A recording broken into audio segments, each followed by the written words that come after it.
김수민의 정치과학 2023년 4월 하순에 인사드립니다. 안녕하십니까. 정치비평가 김수민입니다. 4월에 에피소드를 처음 올리게 됐네요. 지난달에도 하순쯤에 올렸던 것 같은데 한 달 주기나 맞추고 있습니다. 사실 정치과학하고 같이 연재를 하고 있는 월간 지방 정치가 한 2주 간격이 나야 되는데 이번에도 어느 정도 붙어서 올라갈 것 같습니다. 돈을 안 주니까 이러는 거야. 돈을 안 주니까. 예, 돈을 안 주니까 의무도 없고 한 달에 한 번만 올리면 되고 주기는 안 지켜도 되고 이러니까 예? 안 올리는 김수민의 모습을 여러분들이 보고 듣고 계십니다. 그렇다면 김수민에게 돈을 좀 줘볼까 하시는 분들은 제가 현재는 뉴스미장을 통해서 출연료를 받고 있지 않습니다.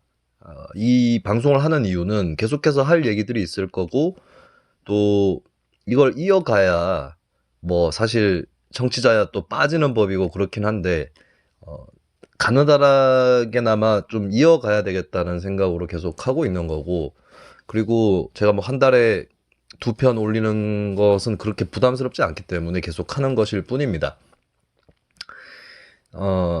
뉴스민으로 후원해 주세요. 제가 아니라 뉴스민으로 후원해 주시기 바랍니다. 계좌번호 내가 외우고 있지 못하네. 뉴스민 홈페이지 가면 계좌번호 나오고 거기서 바로 그 CMS 등록할 수 있는 페이지 발견을 할 수 있거든요. 뉴스민을 통해서 후원해 주시기 바랍니다. 뉴스민이 안정돼야 출연료와 별개로 제가 안정될 수 있다는 것이고, 그렇기 때문에 김수민에 대한 후원은 필요 없고 뉴스민에 대해서 후원해달라는 말씀 드리고, 제가 뉴스민을 후원해달라라고 하는 글을 쓴 적도 있습니다. 몇 명이서 연재가 아니라 이제 릴레이 기고죠. 릴레이 기고. 기고는 맞나? 기고는 맞구나. 근데 원고료는 저는 없었습니다. 저는 거꾸로 뉴스민에 돈을 내는 사람입니다. 한 달에 그래도 제법 내고 있습니다. 살려보려고 하고 있고, 이 언론이 쓰러지면은 이제 다른 언론들은 어떻게 될 거냐 그러면 그게 큰 문제죠. 사실 뉴스민 같은 언론은 대구 지역, 경북 지역 언론이긴 하지만 다른 지역에 잘 없어요. 부산이라든지 대전이라든지 광주라든지 이런 쪽에 뉴스민 비슷한 언론이 있나요? 이렇게 어떤 독립 언론의 방식으로 존재하는 언론은 그리 흔하진 않습니다. 기초 단위로 가면 좀 있을 수도 있어요. 근데 또 기초는 기초대로 어려울 거예요. 굉장히. 이 규모의 경제라는 게 있는 거기 때문에 저도 기초 단위에서 활동하는 언론에서 스트레이트 기사를 쓴 적이 있습니다. 그 언론은 협동조합 언론이었는데 출범할 때도 제가 관여를 했고 임직원은 맞지 않았지만 조언은 많이 해줬죠. 그 당시가 또 협동조합들이 막 설립이 되던 시점이라서 협동조합을 공부한다는 생각으로 또 그 정도 수준에서 관여도 해봤는데 더 어려워요. 거기는 더 어려운데 뉴스민 정도가 어려워지면 이제 그 언론들의 상황은 어떨까 이런 생각도 해봅니다. 그리고 뉴스민 얘기 말고도 정치 얘기를 좀 하자면, 좀이 아니라 계속 하겠죠. 요즘에 정치 콘텐츠가 열기가 확 식었어요. 그래서 여기저기 사실 진영주의가 강한 미디어 쪽에서도 조회수가 떨어지고 있는 그런 곳들이 있고, 올라가는 곳도 있긴 있을 겁니다. 야, 우리는 신났다 하면서 올라가는 데는 있을 텐데 전체적으로는 열기가 떨어져 있어요. 지금 무당층이 증가하고 있다, 이런 얘기 언론에서 많이 하잖아요. 이거 특별한 현상 아닙니다. 예전에도 이런 적이 있어요. 그래서 이걸 가지고 그렇게 법석을 떨 일은 아니라고 봅니다. 사실 이제 어느 정당을 지지한다라고 밝히는 분들조차도 내가 이 정당을 계속 지지해야 되는가? 혹은 지지하기 싫은데 억지로 지지한다, 이런 분들이 있는 게 더 문제예요. 무당층이야 원래 많았던 것이고, 또 총선 1년 전쯤이면 특히나 많이 증가를 합니다. 정치 뉴스도 사실 지금 정치 뉴스에 무의미한 것들이 가득하고 이런 건 아니에요. 굉장히 떠들썩하게 또는 깊이 다룰 수 있는 정치 뉴스들이 많이 있는데 관심이 식은 거죠. 힘도 많이 빠졌고 그런 현상은 이미 지난해 지방선거쯤에 나타났습니다. 지방선거 투표율이 대선에 비해서 많이 낮았잖아요.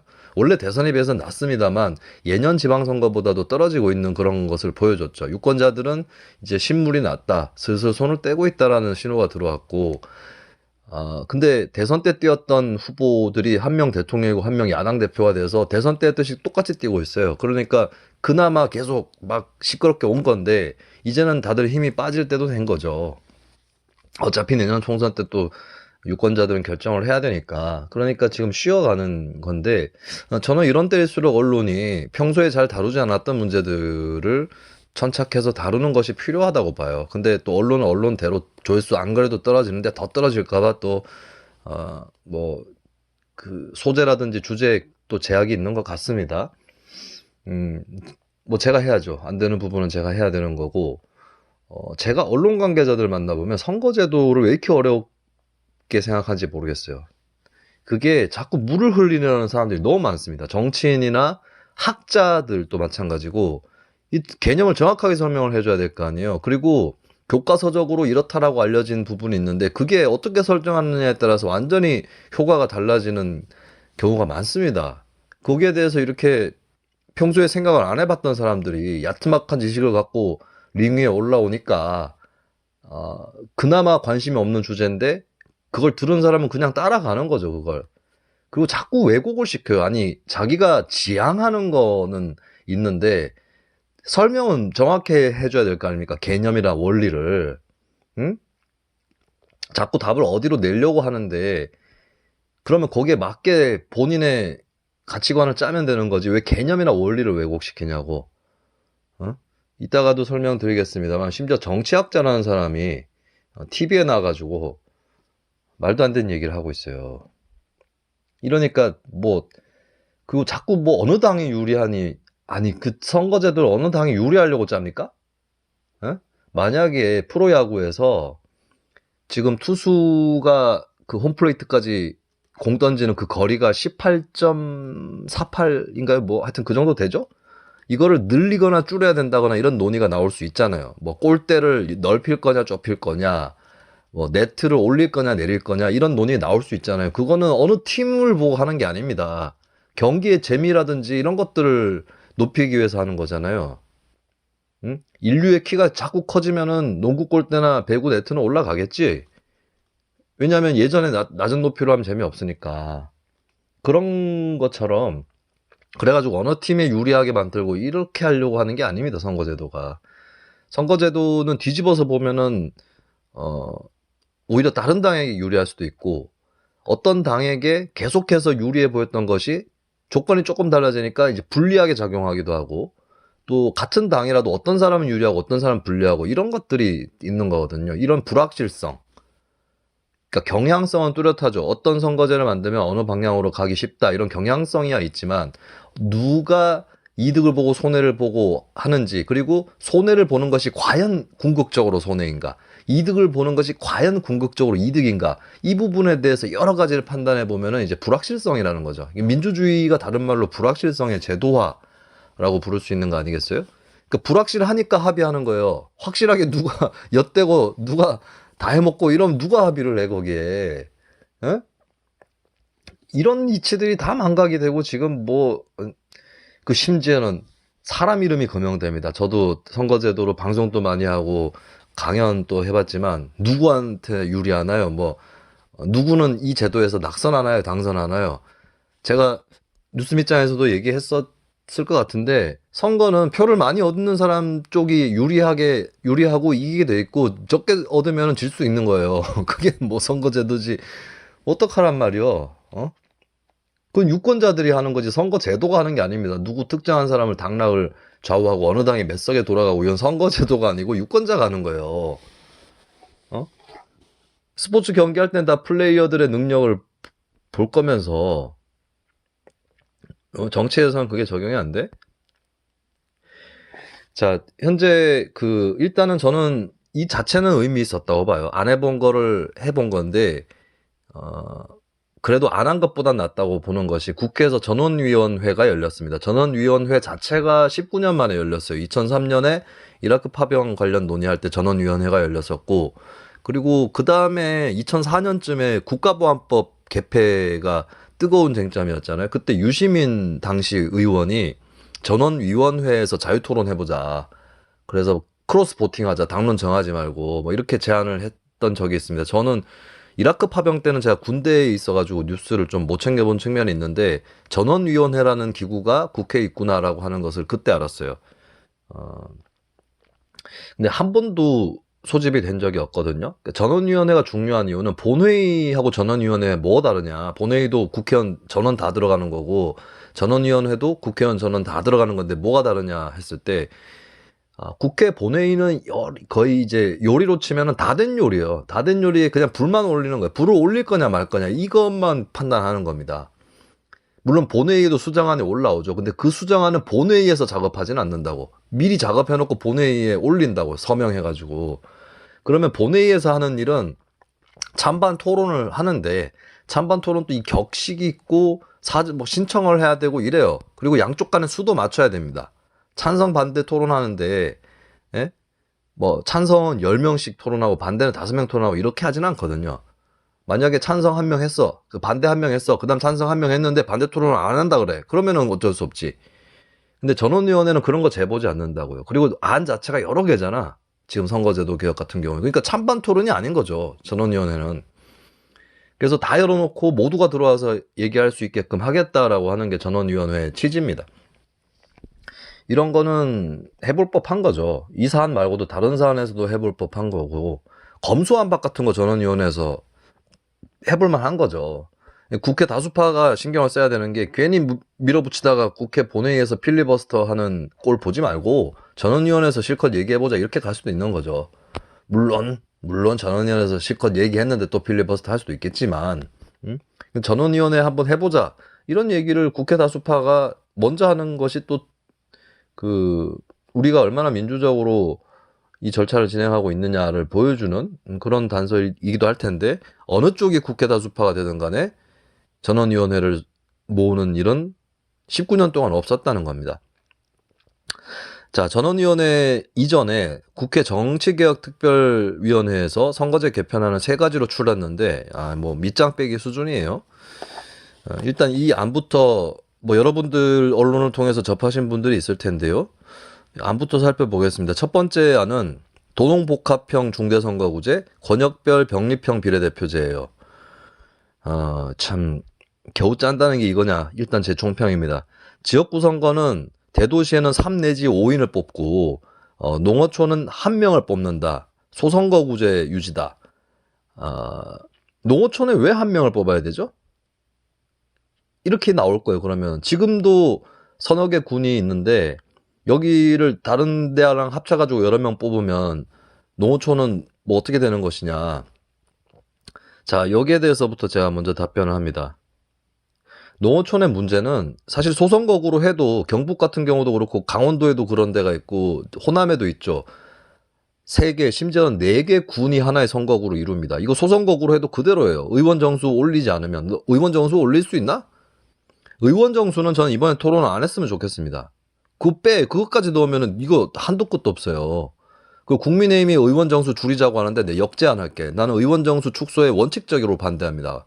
선거제도 문제를 떠나서. 근데 좋다. 그러면 내가 그걸 받을 테니까 뭐 내가 얘기하면 뭐 듣겠냐만 예를 들어서 국회의원 정수를 줄이는데 좋다. 근데 선거제도를 스웨덴식으로 바꾸자 하면 국민의힘 받을 수 있어요? 의원 정수 축소가 그렇게 중요하면 받을 수 있어야지. 안 그래요? 절대 안 받을 거거든. 자, 의원 정수 문제 얘기를 좀 샜는데 농산어촌 1인 선거구, 소선거구 얘기를 해보겠습니다. 지금도 서너 개 군이 한 선거구고 여기에 소선거구 유지한들 이건 똑같아요. 뭐 의미가 있나요 이게? 그리고 경북 같은 경우는 강석호 전 의원 아시죠? 강석호 전 의원 지역구가 영덕, 영양, 울진, 봉화였어요. 강석호 전 의원 출신 지역 어딘지 아십니까? 포항입니다.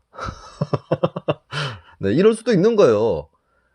그러니까 이 얘기잖아. 서너 개 군이 하나의 선거구를 이루면 그 중에 한 군에서 그 출신지가 한 군에 해당하는 사람이 국회의원이 된다. 그럼 나머지 세 개 군은 대표자 없는 거 아니야? 이 얘기잖아요. 한 명도 없을 수도 있어. 어차피.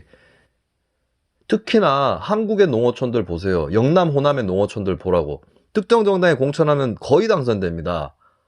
이거 뭐 어떡할 건데 그러면. 누구를 공천해도 서울 사람을 공천해도 당선돼요.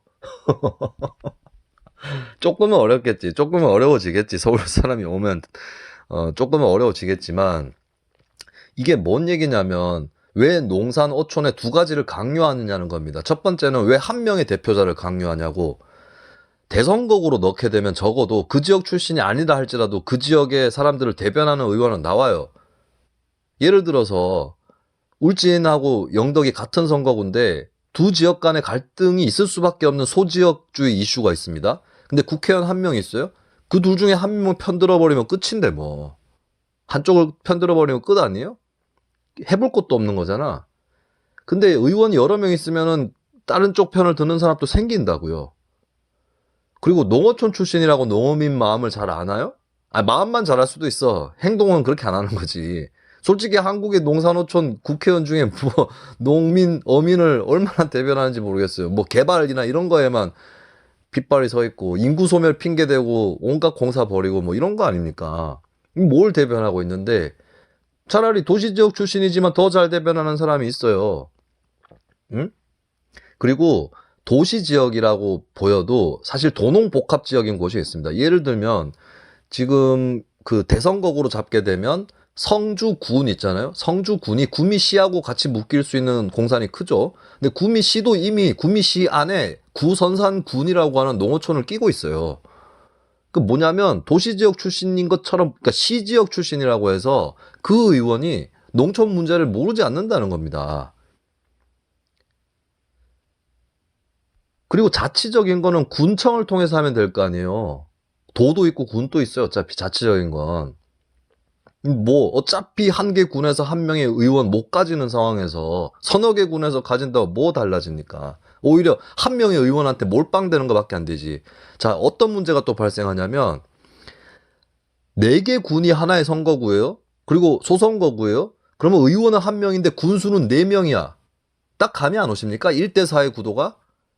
네 명의 군수가 뭐 뭉쳐가지고 1, 2, 3, 4 against 1 합니까? 아니거든요. 지배당하는 거지. 그 국회의원은 영주예요, 영주. 4개군을 묶어서 영주가 되는 거예요. 근데 예를 들어서 영덕, 영양 등등이 경북 동부 지역의 선거구로 묶여서 6명, 7명을 뽑는다. 국회의원을 6명, 7명 뽑는다. 그럼 그 6명, 7명이 군수 위에서 군림 못 합니다. 사람이 여러 명인데 군수 입장에서도 6명, 7명 중에 자기 편이 없겠냐고. 원수가 있으면 자기 편도 있을 확률이 높죠. 그겁니다. 그리고 지역은 어떻게 챙기냐, 대선거구가 되면. 아예 많잖아, 사람이. 여기 비는 지역이 있다? 안 챙기는 지역이 있다? 글쎄요, 과연 그렇게 할 수 있을까? 아니, 본인이 정치인이라고 생각을 해보세요. 어떤 특정 지역에 있는데 그 지역 안 챙겨, 의원들이. 그럼 내가 챙기면 될 거 아니야? 빈틈으로 쑥 들어가겠네. 그리고 설령 의원 전원이 안 챙기면 원외 정당이 챙깁니다. 예. 샅샅이 챙기라고? 이거는 풀뿌리 조직이 해야 될 일이고 당원 조직도 할 수 있는 일이에요. 그리고 그 지자체도 할 수 있는 일입니다. 이게 풀뿌리 민주주의야, 소선거구가? 소선거구를 오히려 지역을 잘게 쪼개가지고 서로 못 터치하게 한 다음에 유기적으로 뭘 해봐야 될 거는 잘 못되게 만들고 자기 지역에서만 할 수 있는 것들을 그냥 언터처블 해가지고 그것만 각자 그냥 밀어붙이는 거예요. 이래가지고 뭐가 됩니까? 인구 소멸 위기 때문에 농산어촌을 소선거구로 유지해야 된다는 의원이 특히 국민의힘에서 나왔는데, 이번 전원위원회 토론에서 인구 소멸은 국가적으로 대비해야 됩니다. 지방 분권하고 인구 소멸을 같이 얘기하는 사람들이 있는데 내가 전에도 얘기했죠. 인구 소멸을 지방 분권을 하면 안 그래도 힘없는 지자체 더 힘없어지는데, 지방 분권하면 어떻게 인구 소멸에 대비합니까? 말 같지 않은 얘기를 하고 있어 진짜. 농산어촌 사람들은 무슨 죄를 지어갖고 한 명의 국회의원만 봐야 됩니까? 그러면 한 명하고 의견이 안 맞으면 어디 가야 돼? 그럼 자, 그럼 이렇게 얘기하는 사람들이 있겠지. 다른 지역구 의원한테라도 가면 된다. 혹은 비례대표 의원한테로 가면 된다. 그러니까 내 말이 어차피 그렇게 될 거 한 선거구에서 여러 명 뽑는 게 뭐가 잘못입니까? 어? 어차피 그럼 딴 지역구 의원한테 가라는 거예요? 그것도 쉽지 않아요. 딴 지역구 의원한테 가면 지역구 다른 그 선거구 거 건드리기 어렵습니다. 그 건드렸다 그러면 내 것도 건드릴까봐 못해. 이게 의원들의 자질 탓할 문제가 아니라 구조가 그렇게 돼 있는 걸 어떡합니까? 농사노촌 사람들 뭔 죄를 지어갖고 한 명 국회의원을 보고 살아야 되느냐? 그겁니다. 응? 자, 근데 더 양심 없는 거, 이란 얘기를 계속하고 있는데, 자, 저는 대도시에 3 내지 5인을 뽑는다. 그리고 설령 농사노촌은 소선거구 유지한다고 해도 현행 선거보단 낫다고 생각해요. 왜냐하면 아무래도 여러 명을 대도시 일부라도 여러 명을 뽑게 되면 다양하게 들어갑니다. 그리고 특히 이번에 저는 김종민 민주당 의원이 전원위원회 토론에서 제일 잘했다고 보는데 이런 얘기를 했어요.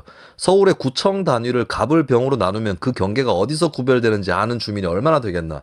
그 소선거구만의 차별화된 국회의원 임무가 얼마나 되겠나라고 지적하면서 특별 광역시만이라도 대선거구제를 하자라고 주장했습니다. 맞는 말이에요.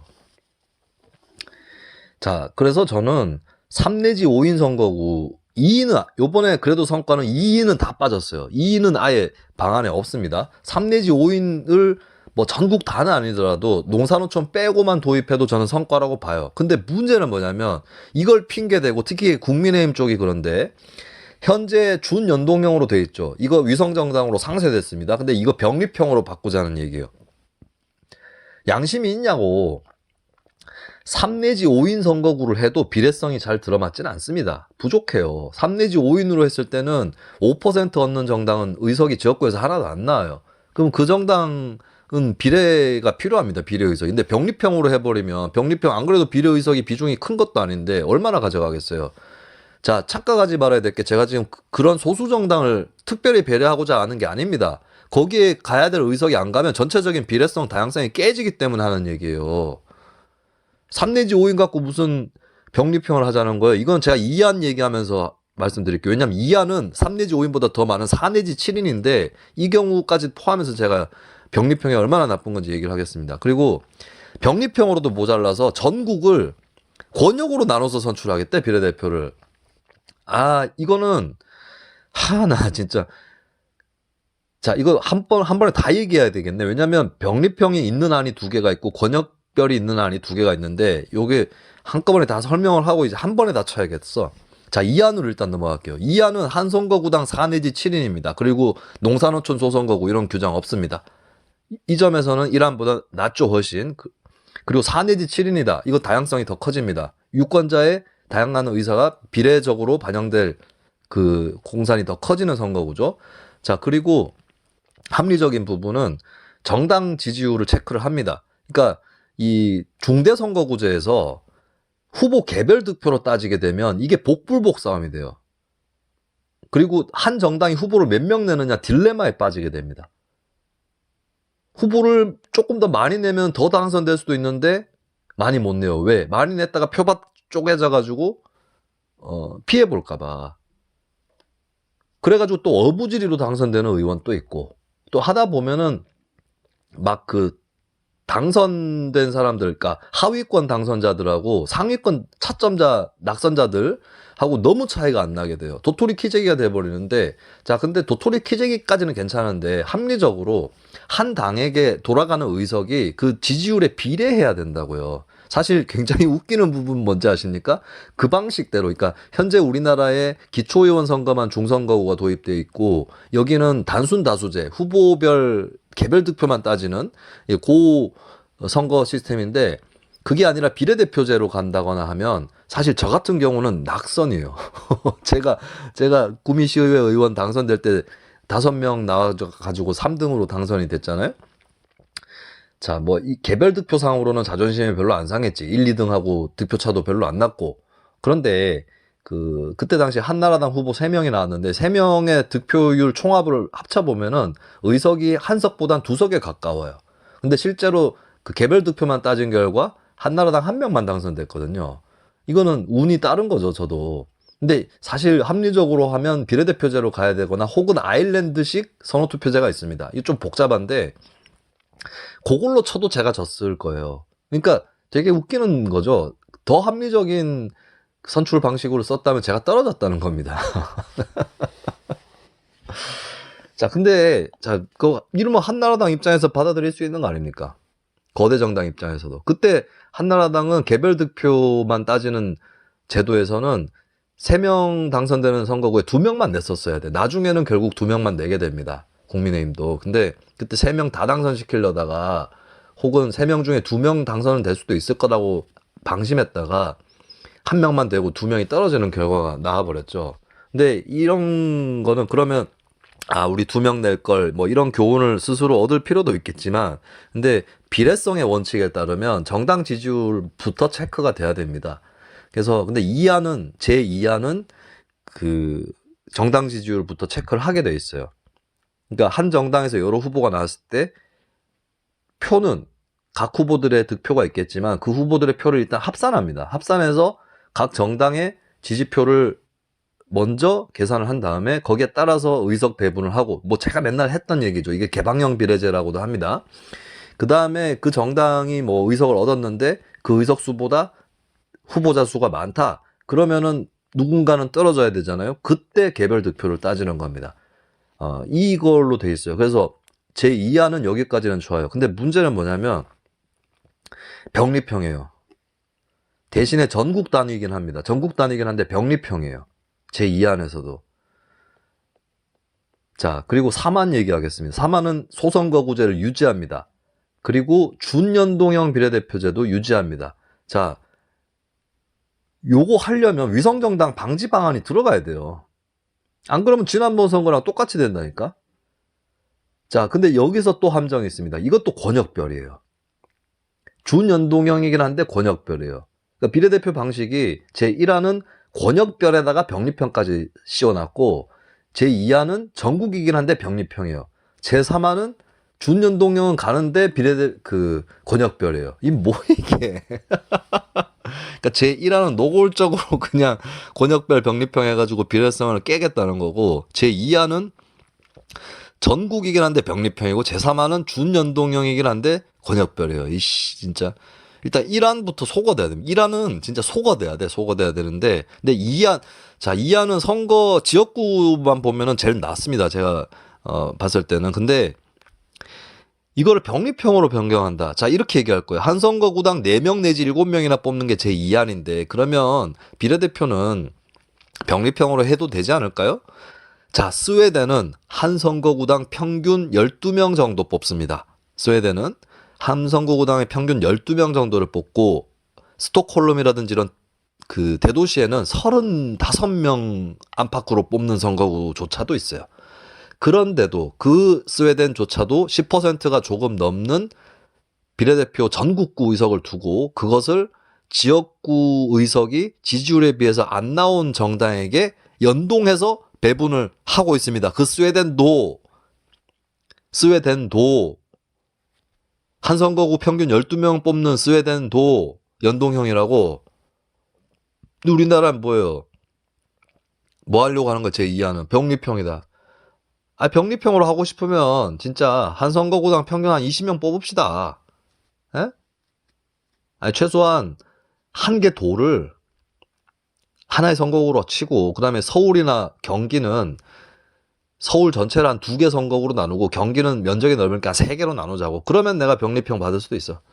근데 그것도 아니면서 4 내지 7인 뽑는 주제에 4 내지 7인 그렇게 많이 뽑는 것도 아니에요. 대선거구제 선진국들에 비해서. 아휴, 여기다 병립형 끼워 넣기로 팔고 있고. 자, 제1안은 병립형뿐만 아니라 권역별. 자, 권역별이 제1안하고 제3안에 들어가 있죠. 자, 전국구 의석이 줄어들어요. 그러니까 전국구 총의석이 줄어드는 게 아니라 쪼개잖아. 그러면 예를 들어서 전국으로 쳤을 때 비례대표가 10이었다, 의석이. 그럼 10 갖고 나누잖아요. 근데 권역별로 쪼개면 어떤 데는 뭐 10을 3가지 권역으로 쪼갠다 쳐도 4, 3, 3 뭐 이 정도 되는 거 아니에요? 그러면은 분모 수가 줄기 때문에 못 갖고 가는 정당이 생긴다고. 이거를 합산해서 보면 전국 지지율하고 안 맞다고요. 그러면은 권역별이 당연히 소수 정당한테 불리한 거지. 자, 권역별이든 병립형이든 이걸 실시하려면 반대급부 조건이 있습니다. 비례대표를 확 늘려야 돼요. 그러면은 좀 권역별 병립형이 갖고 있는 나쁜 효과가 상쇄되는 건 생깁니다. 근데 늘릴 수 있냐고, 비례대표 의석을. 비례대표 의석을 늘리려면 지역구 의석을 줄이거나 총의석을 늘려야 돼요. 근데 자, 의원 정수 증가 당분간 안 됩니다. 이 자꾸 그 의원 정수 증가 얘기해버리면 선거제도 개혁판 다 깨져요. 논의 안 되는 거라고. 자, 그러면은 지역구 수를 줄이는 것밖에는 방법이 없습니다. 자, 지역구 수를 줄이는 건 쉽습니까? 기술적으로도 어려워요. 특히 소선거구는. 예를 들어서 소선거구는 뭐 지역구 수를 지금의 70%로 줄인다라고 하면 소선거구 10개를 7개로 편성하는 게 쉬울 것 같습니까? 예? 그리고 일단 원리적으로 예를 들면 구미, 갑, 을 이렇게는 되지만 구미, 갑의 어떤 지역이랑 옆에 있는 칠곡 이렇게 붙이고 근데 구미, 갑은 또 나누어져 가지고 이렇게 되고 이런 것들이 잘 안 된다고. 법적으로 금하는 경우도 있고. 그러면은 이제 중대선거구제는 사실 지역구 수를 늘리기도 좋고 줄이기도 좋아요. 왜냐하면 중대선거구는 그 선거구의 인구에 따라서 인원을 달리할 수도 있고 굉장히 탄력적인 선거 제도죠. 그리고 예를 들어서 지역구 의원 수를 70%로 줄인다라고 했을 때 10개 소선거구를 합쳐요. 합치고 이것을 7인 선거구로 바꾸면 됩니다. 간단하죠. 이런 의미에서 기술적으로는 대선거구제가 중선거구제가 소선거구제보다는 의원 수를 늘리거나 줄이기가 쉽습니다만 그래도 의원 수 왜 줄이는데 안 그래도 이렇게 지역구 막 뭉쳐가지고 의원 뽑는데 의원 수를 또 총수를 왜 줄이는데 라고 하는 걸 과연 이겨낼 수 있을까? 왜냐하면 주민들은 괜찮아요. 근데 정당 입장에서는 공천할 자리가 줄어들잖아. 에? 공천할 자리가 줄어들잖아요. 그러니까 국민의힘이나 이런 데서도 툭하면 의원 정수 축소 얘기하지만 지역구 수를 어떻게 축소한다 이런 건 없잖아. 왜? 공천 자리 축소되거든. 안 그래도 공천 때 난리치고 하다 안 되면 무소속으로 나가고 깽판 놓고 하는데 그거 골치 아파가지고 사실 제가 아까 전에 제 지역구에 한나라당이 3명 다 공천하던 시절 얘기했잖아요. 3명 다 공천하는 이유 중에 하나는 야 우리는 현실적으로 2명만 확실히 당선시키기 위해서 2명만 공천한다 이러면 나머지 1명이 난리치겠지. 무소속 나가고 난리치겠죠. 무소속으로 튀어나갈 바에는 우리가 잡아놓자. 떨어지는 건 똑같다 할지라도 잡아놓자. 이래서 3명 공천한 거 아닙니까? 근데 뭔 지역구를 줄인데 공천 자리가 줄어드는데 비례대표도 못 줄여 솔직히. 비례대표도 공천 자리 있잖아.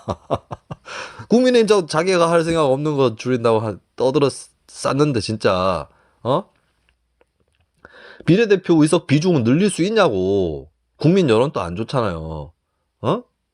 그러면 자, 이 방법은 있어요. 이게 처음엔 들어가 있었는데 이 안이 비례대표에 대해서도 그러니까 전국구 비례대표가 있더라 할지라도 권역별이든 전국구든 지역구는 아닌 그 비례대표를 찍을 때 사람을 찍을 수 있도록 하는 개방형 비례대표제, 그다음에 선거에서 아깝게 떨어진 사람을 비례대표로 부활시키는 석패율제, 이건 논의가 됐었는데 그것도 없어졌어. 개방형 명부하고 석패율제가 중요한 이유는 유권자들이 비례대표제에 대한 불만이 비례성에 대한 불만이 아니라 내가 직접 사람을 찍지 못한다는 데 있는 거거든요. 그 불만을 해소시키는 거 아니에요. 근데 그것도 없어. 뭐 어쩌라는 거야 이래가지고 다 묶어놓고 할 수 있는 방법은 다 묶어놓은 주제에 그러면 비례대표 의석 비중을 늘릴 생각이 없잖아. 늘릴 수 없잖아. 내가 봐도 비례대표 의석 비중 늘리는 거는 기각시켜야 됩니다. 이거 가능성이 없어요. 그러면 뭡니까 결국에 중대선거구제 하고 아니면 적어도 소선거구제를 하더라도 연동형으로 가야 된다고 비례대표를. 내가 오히려 전체 틀을 너무 크게 바꾸지 않는 한에서 안정적인 대책을 주문하고 있는 거예요 내가. 근데 그럼 왜 거대 양당은 이렇게 제1안, 제2안, 제3안으로 뭘 바꾸는 것처럼 해놓고는 독소 조항들을 끼워 넣어갖고 전체적인 선거제도 개혁 효과를 없애거나 개악으로 만들려고 하고 있느냐? 뭐 이 인간들이 그러는 건 하루 이틀 일은 아닌 거죠. 자, 그리고 전원위원회에서도 진짜 뻘소리들이 많이 나왔어요. 김종민 의원은 합격이라고 말씀드렸고, 자, 박상혁 민주당 의원이 중대선거구제가 참신하고 유능한 인물에 당선에 기여할지 의문이다. 근데 같은 당의 이용빈 의원은 반론을 제기했어요. 명망가에게 유리한 구조다라는 대선거 구조에 대한 비판이 있지만 당내 경선 방식을 어떻게 만드냐에 따라 충분히 해볼 만하다라고 반론을 했습니다. 자, 이용빈 승. 자, 첫 번째는 여러 가지 측면에서 저는 그 중대선거구제가 중진한테 유리하니 운운하는 거에 대해서 여러 가지로 비판할 수 있어요. 첫 번째는 그럼 중진을 떨어뜨리고 신인을 당선시키는 게 반드시 좋은 겁니까? 자, 한국은 의원 교체율이 높아요. 50%씩 교체됩니다. 한번 국회의원 선거할 때마다. 그 잘 됐어? 어떤 사람이 이렇게 얘기하겠지. 그보다 더 교체했었어야 돼.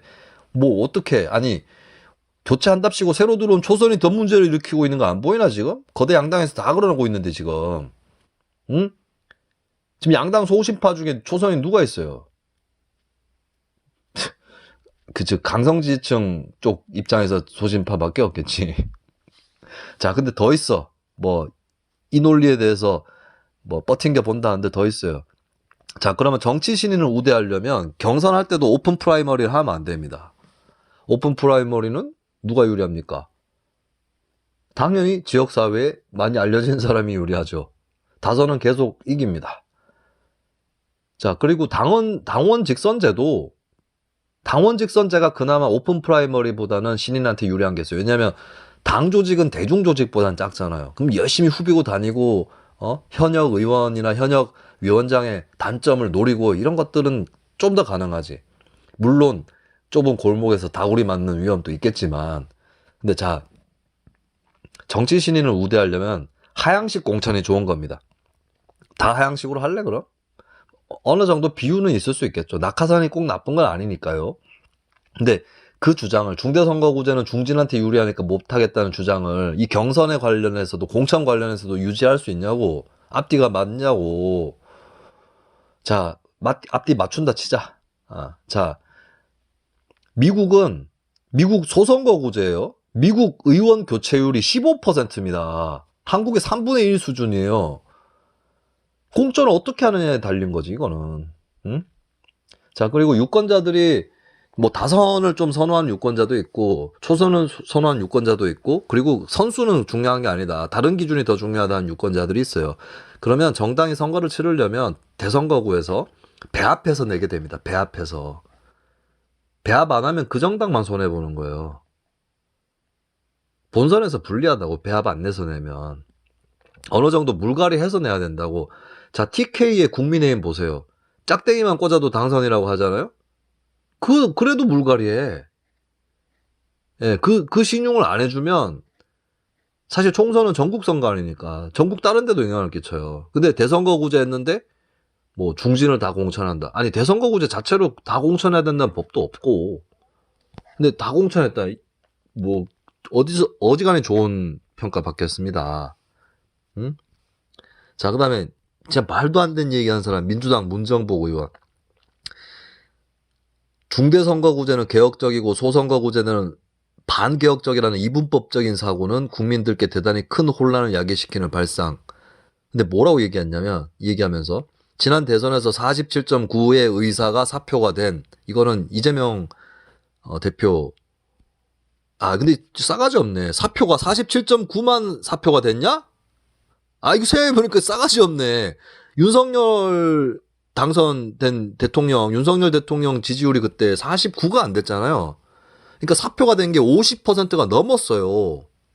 근데 지금 문정복은 47.9가 사표가 됐다고 하고 있습니다. 싸가지 없네. 누구 표만 사표됐냐? 나 진짜, 나도 이제 발견했어. 생각해보니까 진짜, 이거 진짜 싸가지 없는 사람이네.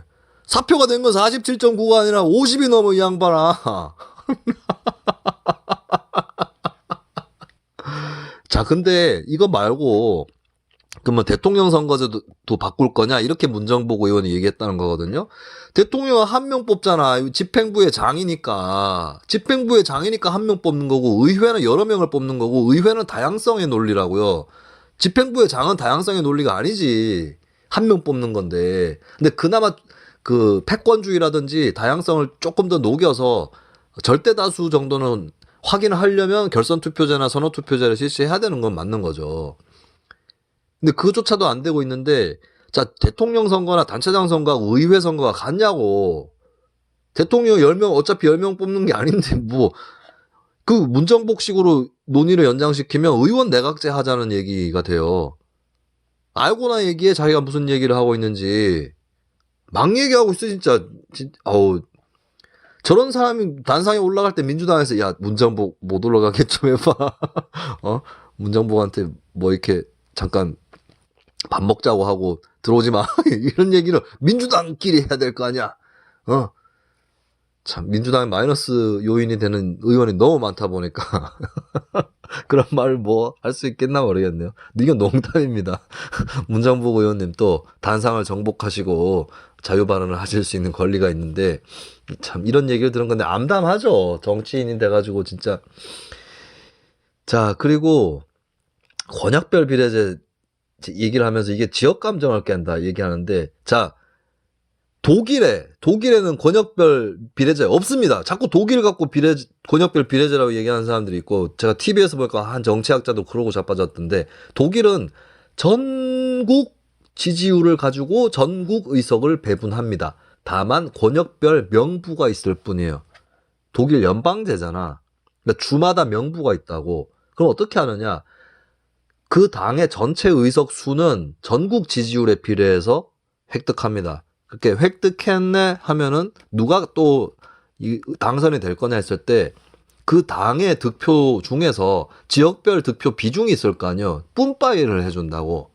뿜빠이를 해줘가지고 그렇게 당선이 되는 겁니다. 지역별로 명부 비례대표 명부별로.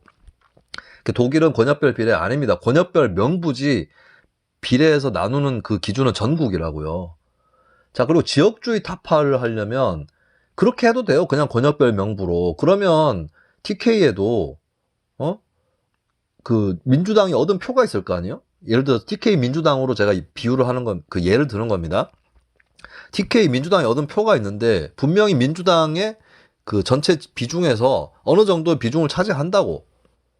예, 그러면 거기에 맞게 비례를 나눠도 되는 거예요.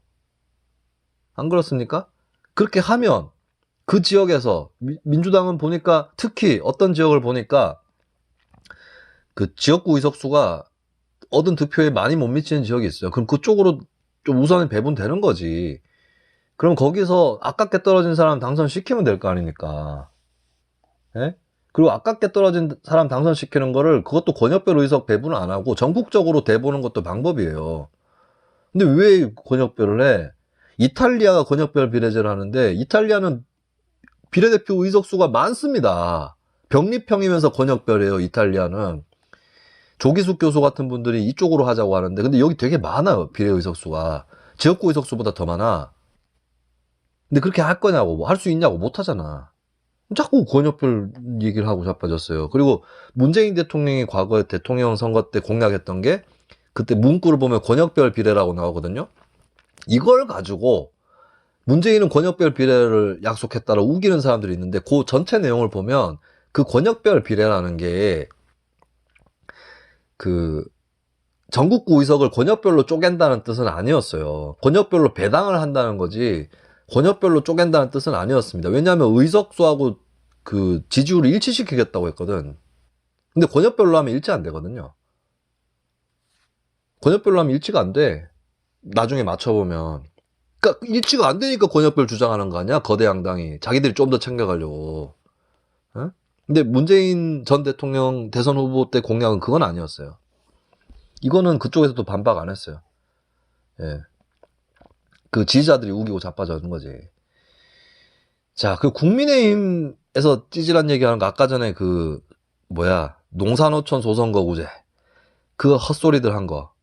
이게 이제 국민의힘 주로 레파토리예요. 그런 게. 자, 그 다음에 진짜 김선교 의원이 또 그런 얘기를 했어요. 인구 소멸의 위기를 맞은 농산어촌 지역은 소선거구제로 지역 대표성이 고려될 수 있어야 하는데 지역 대표성이 없어. 농산어촌에 서너 개 군이 하나의 선거구인데 무슨 지역 대표성이 있어요.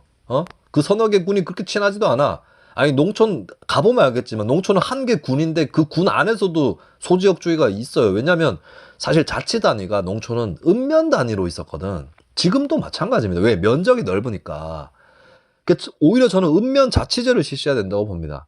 군 해체시키고 읍면 단위에서 자치하고 그럼 군이 하던 일은 도가 하는 거지. 도가 그런 데 있으라고 쓰는 거 아니에요.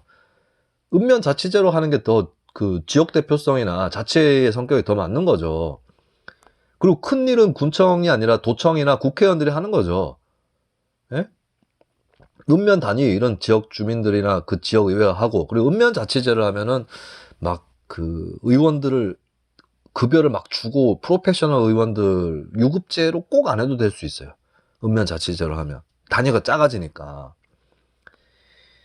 그런 거는 생각 안 하고 곧 죽어도 국회의원 소선거구 해달래요. 뭔 상관입니까 그게 지역 대표성하고. 어? 지역의 대표자, 군은 서너 개 군인데 지역의 대표자는 한 명인 상황에서 그 한 명한테 다 매달려가고 그 한 명이 안 챙기면 다 구멍 나고 이런 건데, 생각 좀 하고 말해. 그리고 김성교 의원 또 헛소리합니다. 과거 유신정치 제도를 불리던 중선거구제가 여야 나눠먹기식 제도라는 반성 끝에 민주화 이후 총선에서 소선거구제가 도입되었던 배경을 간과해서는 안 된다고 경고했다. 2인 선거구제였잖아. 유신 50대 2인 선거구제였잖아. 2인 선거구제. 우리가 언제 3인 이상을 국회의원을 해본 적 있어? 한 번이라도? 아, 옛날에 제2공화국 4.19 혁명 이후에 제2공화국 때 양원제가 도입됐잖아요. 그 중에 한 군데, 양원제 중에 한 군데만 대선거구제를 하긴 했었습니다. 예. 지금 그거 얘기하냐 지금? 참나 씨. 그리고 민주화 이후에 민주화 세력 안에서도 뭐 3인 선거구, 4인 선거구 이런 대안은 나왔었어요. 근데 좀 빠르게 진행이 됐죠 그때. 그러니까 2인 선거구제가 나빠서 소선거구제로 돌아간 거지 중대 선거구제 자체가 나빠서 돌아간 게 아니라고. 근데 이 안에 2인 선거구제 다 걸러냈는데 또 거꾸로 가고 있어. 뭐하냐 진짜. 어? 레슨 1 때 졸고 나서 레슨 8에서 지금 뭔 헛소리예요 이게. 레슨 1은 1이고 8은 왜 8이냐. 없어 보인다. 레슨 8에서는 8? 뭔 소리냐고 이게. 자, 그 다음에 김용판 의원 뭐라 그랬냐. 미국, 영국, 프랑스, 일본 등 민주주의가 안착된 선진국가는 모두 소선거구제. 진짜. 자, SBS 사실은 팀이 분석했습니다. OECD 국가 12,499명의 국회의원을 다 분석해서 이들이 어디에서 선출되었느냐. 소선거구제에서 선출된 의원이 33.4%, 중대선거구제가 49.4%, 전국 단일 선거구제가 8.1%, 기타가 9.2%였습니다. OECD 국가 중에 국회의원들을 의원 절반 이상을 소선거구제로 선출하는 나라는 8곳이었고요. 의원 절반 이상을 중대선거구제로 선출하는 나라는 22곳이었습니다. 김용판 어디 얘기하는 건데? 선진국이. 지금 김용판이 얘기한 게 미국, 영국, 프랑스, 일본이잖아요? 독일은 왜 얘기 안 하지? 독일도 지역구는 소선거구제죠. 그러니까 독일은 전체적으로는 비례대표제인데 지역구는 소선거구제니까 혼합형 비례제라고 부르죠. 근데 지역구만 떼고 보면 독일, 뉴질랜드 여기도 소선거구제고, 그다음에 원래 비례대표가 없는 소선거구제는 호주, 캐나다까지 포함됩니다. 많아 보이죠? 제가 어디 방송에 가서 소선거구제 하는 나라는 그 정도밖에 없습니다라고 하니까 야 김수민 그거 다 선진국이네. 거기 빼면 뭐 있는데라고 하는데 씨발 그럼 하나하나 얘기해 줄까 내가? 네덜란드, 노르웨이, 덴마크, 룩셈부르크, 벨기에, 스웨덴, 스페인, 아이슬란드, 아일랜드, 오스트리아, 더 많아. 포르투갈, 핀란드, 스위스. 소선거구제 이게 다 소선거구제 아닌데 장난해 지금? 소선거구제가 중대선거구제로 바뀐 게 100년 전의 일입니다. 기류가 바뀐 게. 예? 그래서 신생민주주의 국가들이 보면 이제 뭘 따라 배우잖아요. 근데 이제 소선거구제를 도입한 나라도 있고 이 우리나라죠. 우리나라는 지금은 신생민주주의 아닙니다만 근데 나중에는 비례대표제가 늘어요. 비례대표제나 대선거구제가. 왜냐? 그게 글로벌적으로 사례가 더 많으니까요. 자, 진짜 김용판은 제가 봤을 때 노르웨이, 스웨덴, 뭐 오스트리아 이런 나라 대사관에서 김용판한테 항의서한 보내야 됩니다. 뭐 거기 후진국이냐 지금? 뭐 하자는 거요, 진짜. 그래도 전원위원회를 해가지고 이딴 의원들의 헛소리를 들었다라고 생각할 수도 있겠지만 인생을 긍정적으로 봐야 됩니다. 이런 헛소리들을 하고 자빠져 있고 이런 수준이다라는 걸 폭로하는 그런 성격은 분명히 있었다고 보이네요.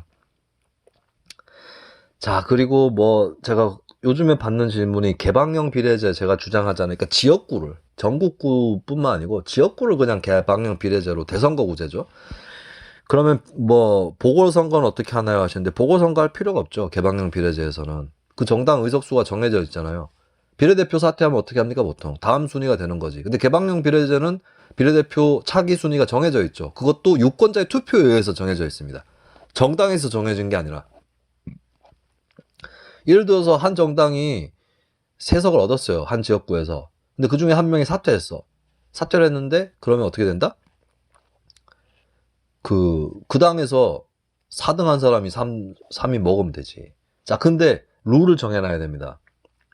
선거를 잘못해가지고 공직선거법 벌금 100만 원 이상 받고 의원직을 상실했다거나, 아니면 시작한 지 1년도 안 돼가지고 의원직을 사퇴했다거나, 이런 것들, 뭐 범죄를 해가지고 유죄를 선고받아가지고 금고 이상의 형을 받았거나 이런 식으로 해서 직을 상실했다 그러면 페널티를 줘야죠. 그 당한테도 페널티를 줘야 되면, 그럼 간단한 거지. 예를 들면 7인 선거구예요. 근데 한 명이 그렇게 잘렸어. 그러면 8인 선거구로 했을 경우에 정당의 의석 분포가 어떻게 되느냐, 이걸 따져보면, 그러면은 그 한석을 어느 정당에서 갖고 가게 될지가 보이잖아요. 그러니까 7인 선거구 때 계산했을 때는 어떤 당이 2석을 갖고 가게 되는데, 8인 선거구로 계산을 하니까 3석을 갖고 가게 돼. 그러면은 그 당한테 주면 되는 거죠. 빈자리는. 근데 계산을 해봤더니 그 당도 그 당이다. 그 잘린 사람이 있는 당의 당이다. 그러면 또 계산을 하는 거죠. 뭔 말인지 아시겠죠? 그러니까 개방형 비례제는 보궐선거구가 필요가 없거니와 해서도 안 됩니다. 왜냐하면, 자, 7인 선거구를 계속 예를 들면, 7인 선거구에서 그 선거 치를 때는 표를 이렇게 비례성으로 나눠놨잖아요. 근데 그 중에 한 자리 비었어. 그러면 그 한 명으로 보궐선거 치르면 소선거구잖아요. 그리고 설령 한꺼번에 그 보궐선거 자리가 한 지역구에 많이 나서 한꺼번에 2명, 3명을 뽑는다 할지라도 7인 선거구는 아니잖아. 그럼 그럴 때마다 선거를 또 새로 할 거냐, 전면적으로. 그건 아닐 거고. 그러면은 그 대기 순번 법칙이 나오잖아요. 그거 맞게 해야 되는 거지. 개방형 비례제는, 대선거구제 개방형 비례제는 보궐선거 하면 안 됩니다. 근데 지금 사실 한국에 이 기초의원 중선거구제 하잖아요. 2 내지 5인 뽑고 있는데, 이 보궐선거 얼마 전에도 했지만 그러면 안 되는 거라고, 사실. 예, 근데 왜 보궐선거를 하고 있느냐? 개방형 비례제가 아니잖아. 개방형은 그냥 비례제조차 전체가 아니잖아. 그냥 단순 다수제였잖아요. 그러니까 안 되는 거지. 근데 어떻게 보면 중선거구인데, 그러면은 한번 처음에 선거를 했을 때 그때 떨어진 사람이라도, 아깝게 떨어진 사람이면 그 사람을 줘야 되는 거 아닌가? 그런 생각도 드네요. 근데 이런 경우가 또 문제가 되는 게, 모르겠네. 이건 한번 고민해 봅시다. 예, 고민을 해보는데, 이거 개방형 비례제에서는 필요 없다. 보궐선거가 필요 없고 해서도 안 된다, 이 말씀 드립니다. 자, 벌써 선거제도 얘기하다가 시간이 오래 가버렸는데, 그래도 뭐 한 번 얘기하는데 쭉 얘기합시다. 네, 참고로 저는 지금 안 끊고 녹음합니다. 전 대부분 에피소드는 안 끊고 녹음을 하고, 월간 지방 정치는 끊을 때가 있어요. 왜냐면 이 워낙 주제들이 다양해가지고, 그리고 제가 끊어가지고 녹음을 안 하고 한꺼번에 녹음하려고 하면 더 힘들어요. 준비하기도 더 힘들어. 그래서 그때그때 조금씩은 녹음을 해야겠다. 뭐 제가 한 달 내내 녹음하진 않지만 한 주라도 잡고, 보통 한 2, 3일 정도, 그러니까 2, 3회 정도는 끊어서 합니다. 근데 정치과학, 이거 뭐, 그리고 내가 익히 아는 얘기들 하는 건데, 끊어봐야 이제 나만 김새니까 계속해서 달리겠습니다. 지금 신당론이 나오고 있고, 제가 신당에 관해서 쓴 글들을 보신 분도 있을 거고, 그리고 이제 제가 얼마 전에 금태섭 전 의원하고 천하람 국민의힘 순천갑 당협위원장하고 그 진중권 교수하고 이렇게 4명이서 좌담을 했습니다. 이 4명의 좌담을 갖고 착각하지 마세요. 이 4명 어떻게 조를 맞췄겠습니까? 생각이 같아서 맞췄을까요? 다르기 때문이죠. 자, 저는 개혁신당 주장을 하는 사람이고, 개혁신당을 왜 개혁신당이냐면 진보신당이 아니에요. 제가 뭘 하려고 하니까 또 뭐 좌파 신당을 하려고 하느니 뭐 얘네는 만나지 말라느니 개소리야. 내 민노당 때 활동 몰라? 아니 몰라도 돼요. 모르면 얘기하지 말라고. 찢기지 마. 모르면 몰라도 돼. 네가 나에 대해서 알아야 될 의무는 아무것도 없어요. 근데 찢기지 말라고. 네 눈에는 다 좌파로 보이겠지. 어지간하면 다 좌파겠지. 네 눈에는. 야, 나는 NL을 좌파로 인정한 적이 없습니다, 살면서. 뭔 개소리 하고 있어, 진짜. 아니, 저 같은 사람들은, 혹은 저보다 더한 사람들은 맨날 NL 보고 우파 그랬어요. 우파들이라고. 뭐, 알고나, 그런 얘기 처음 들어보나? 야, 그런 얘기도 처음 들어보면 NL에 대해서 지키지 마라. 어디 가서, 알량하게 운동권 경험해본 사람들이 유튜브에 나와서 떠들어 제끼는 거 듣고, 그걸 무슨 교과서 삼아가지고, 니들이 북한이랑 다른 게 뭐냐? 어? 자, 그럼 내가 왜 진보신당이라고 안 하고 개혁신당이라고 했겠냐. 한국에 좌우 구도가 없다고 판단했습니다. 예. 뭐 좌우가 뭐가 있어요, 지금. 한통속이지. 자, 보수신당도 아니고 진보신당도 아닌데 중도신당은 또 아니에요. 왜냐하면 중도는 국민의힘과 민주당 사이에 있는 거잖아요. 쉽게 얘기해서. 이 사이냐고, 이게. 사이에 있는 사람도 있겠지. 시대전환, 뭐, 이런 데들. 정의당도 좀 그런 것 같고, 사이가 아니라고. 예를 들면은, 이재명 체포동의안 통과시키고, 김건희 특검 도입하자. 이거 모순입니까? 아니죠? 이거를 그냥 주장하는 사람들이 저를 포함해서 한국 사회 10 내지 20%가 있는 것으로 여론조사에 나오고 있는데, 자,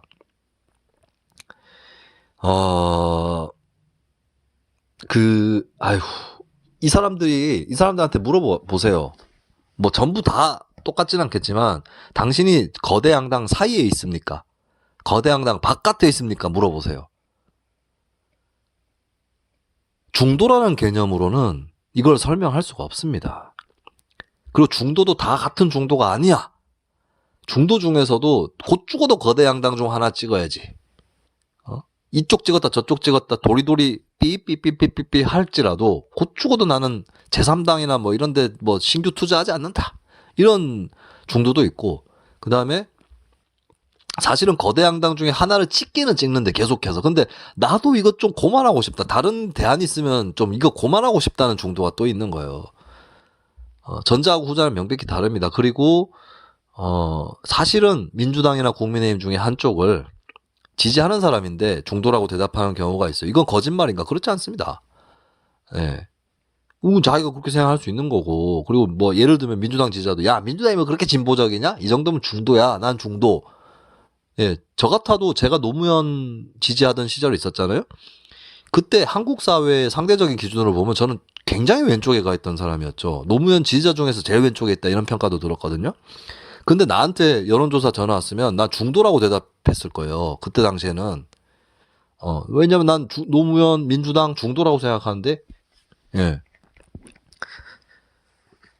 그렇게 중도라고 대답하는 사람 포함해서 이건 나쁜 건 아닙니다. 뭐 거짓말도 아니고. 근데 민주당이나 국민의힘 지지자인데 중도라고 얘기한 사람 분명히 있는 거니까. 그것도 잠깐 지지하는 게 아니라 고정적인 지지자들이라면 더더욱 그럴 테고. 근데 중도라고 대답은 하는데 거대 양당은 한 패거리입니다. 한 통속입니다. 정말 찍을 데가 없어요. 두 개 중에서는. 근데도 뭐 나는 뭐 평소에도 거대 양당 안 찍습니다. 라는 사람도 있고, 여기에는 또 그래도 어쩔 수 없이 한 군데를 골라서 찍긴 찍습니다 하는 사람이 있는데, 이 사람들은 거대 양당의 중간에 있다라고 개념화할 수 없습니다. 그래서 저는 새로운 전선을 만들어야 된다. 자기 규정상으로는 진보, 중도, 보수 이렇게 흩어져 있지만 하나의 궤로 꿰을 수 있다고. 개혁이죠. 개혁이란 말로 또 얼마나 그 말 두 글자 단어로 얼마나 설명이 되겠습니까마는, 근데 제일 적합한 건 개혁이에요. 이건 진보신당이 아니에요. 그럼 진보만 모여라는 거잖아. 진보신당은 자기가 진보라고 생각하는 사람으로 좁히게 돼 있어요. 보수신당은 꼭 마찬가지죠. 중도도 마찬가지예요. 그래서 진보, 중도, 보수로 각자 다르게 자신을 규정하고 있지만 공통의 코드가 있는 쪽을 엮겠다는 겁니다. 사실 조국 사태 때 작업에 들어갔었어야 되는데 늦었어요. 그때는 왜 그렇게 못했냐면, 조국에 반발한, 그러나 국민의힘하고도 척을 저었던 뭐 사실 그때 조국 반대한 국민들 중에 상당수가 국민의힘 지지자가 아니었잖아요. 거기에는 근데 제가 모였던 그 모임은 원래 진보 좌파로 살아왔던 사람들의 모임이었죠. 근데 저는 중도 유권자들하고 접속을 시도를 해야 될 텐데라는 생각은 했었는데 그러려면 이제 진보 쪽으로 설득을 해야 되는데 당장에 이걸 정당 정치적으로 설득할 수 있을까라고 하는 게 있었고, 그리고 그것도 굉장히 고난도 미션인데 그보다 더 낮은 난이도인데도 힘들어 보였던 거는, 예를 들면 그 자리에 나갔어요. 뭐 반조국 좌파라고 합시다. 여기도 당적이 다 나뉘어져 있어. 정의당, 노동당, 녹색당 뭐 다 나뉘어져 있어요. 근데 이거 통합해봤자 진보 통합 정도인데, 진보 통합이라고 그렇게 쉽나요? 그때도 안 됐잖아. 지금도 안 되고 있잖아요.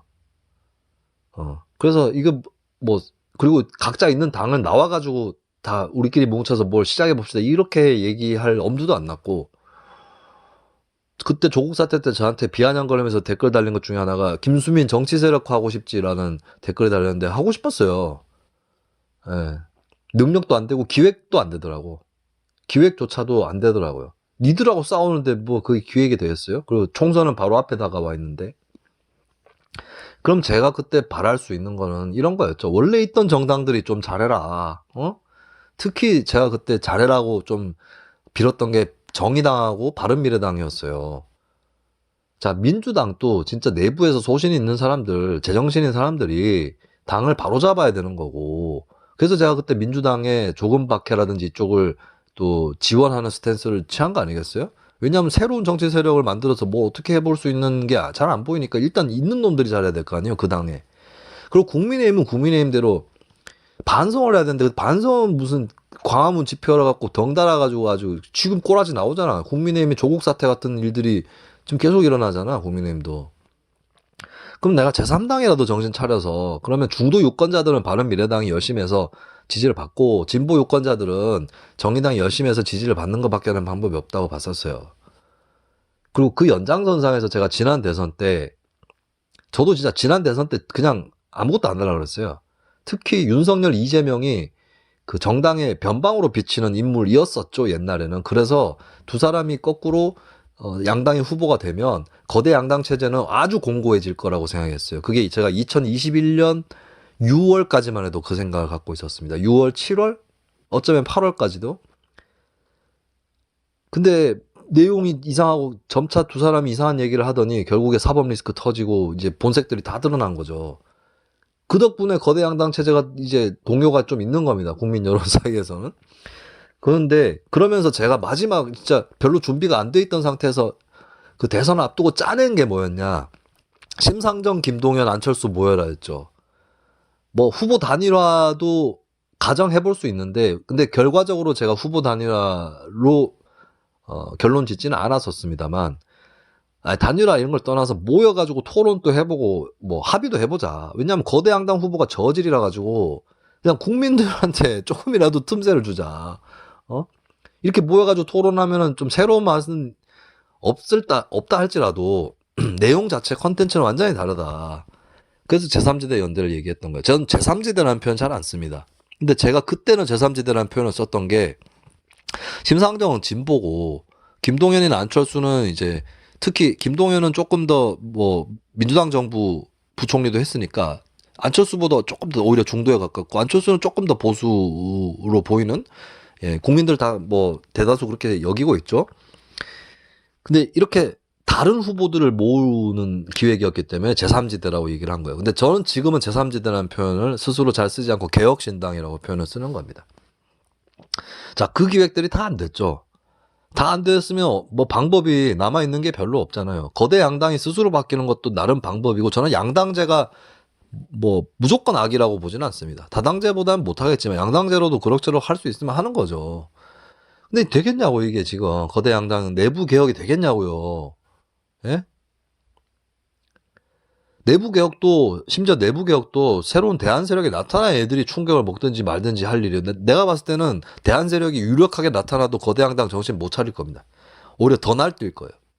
어차피 자기들이 못 먹을 표는 억지로 패갈라가지고 이분법적으로 패갈라서 갖고 가던 그 표가 신당 쪽으로 가게 되면은 어차피 그 표 우리 표 아닌데 우리는 더더욱 강성 지지층으로 이렇게 갈 겁니다.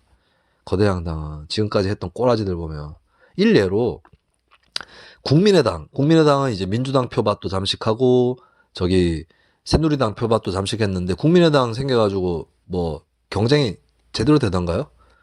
오히려 더 까불어.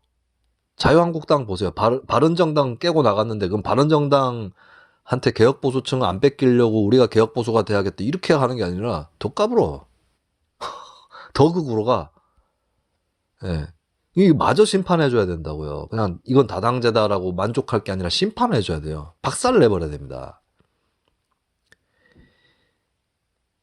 박살 낼 수 있어야 그 당 또 비로소 내부 개혁에 모멘텀이 생겨요.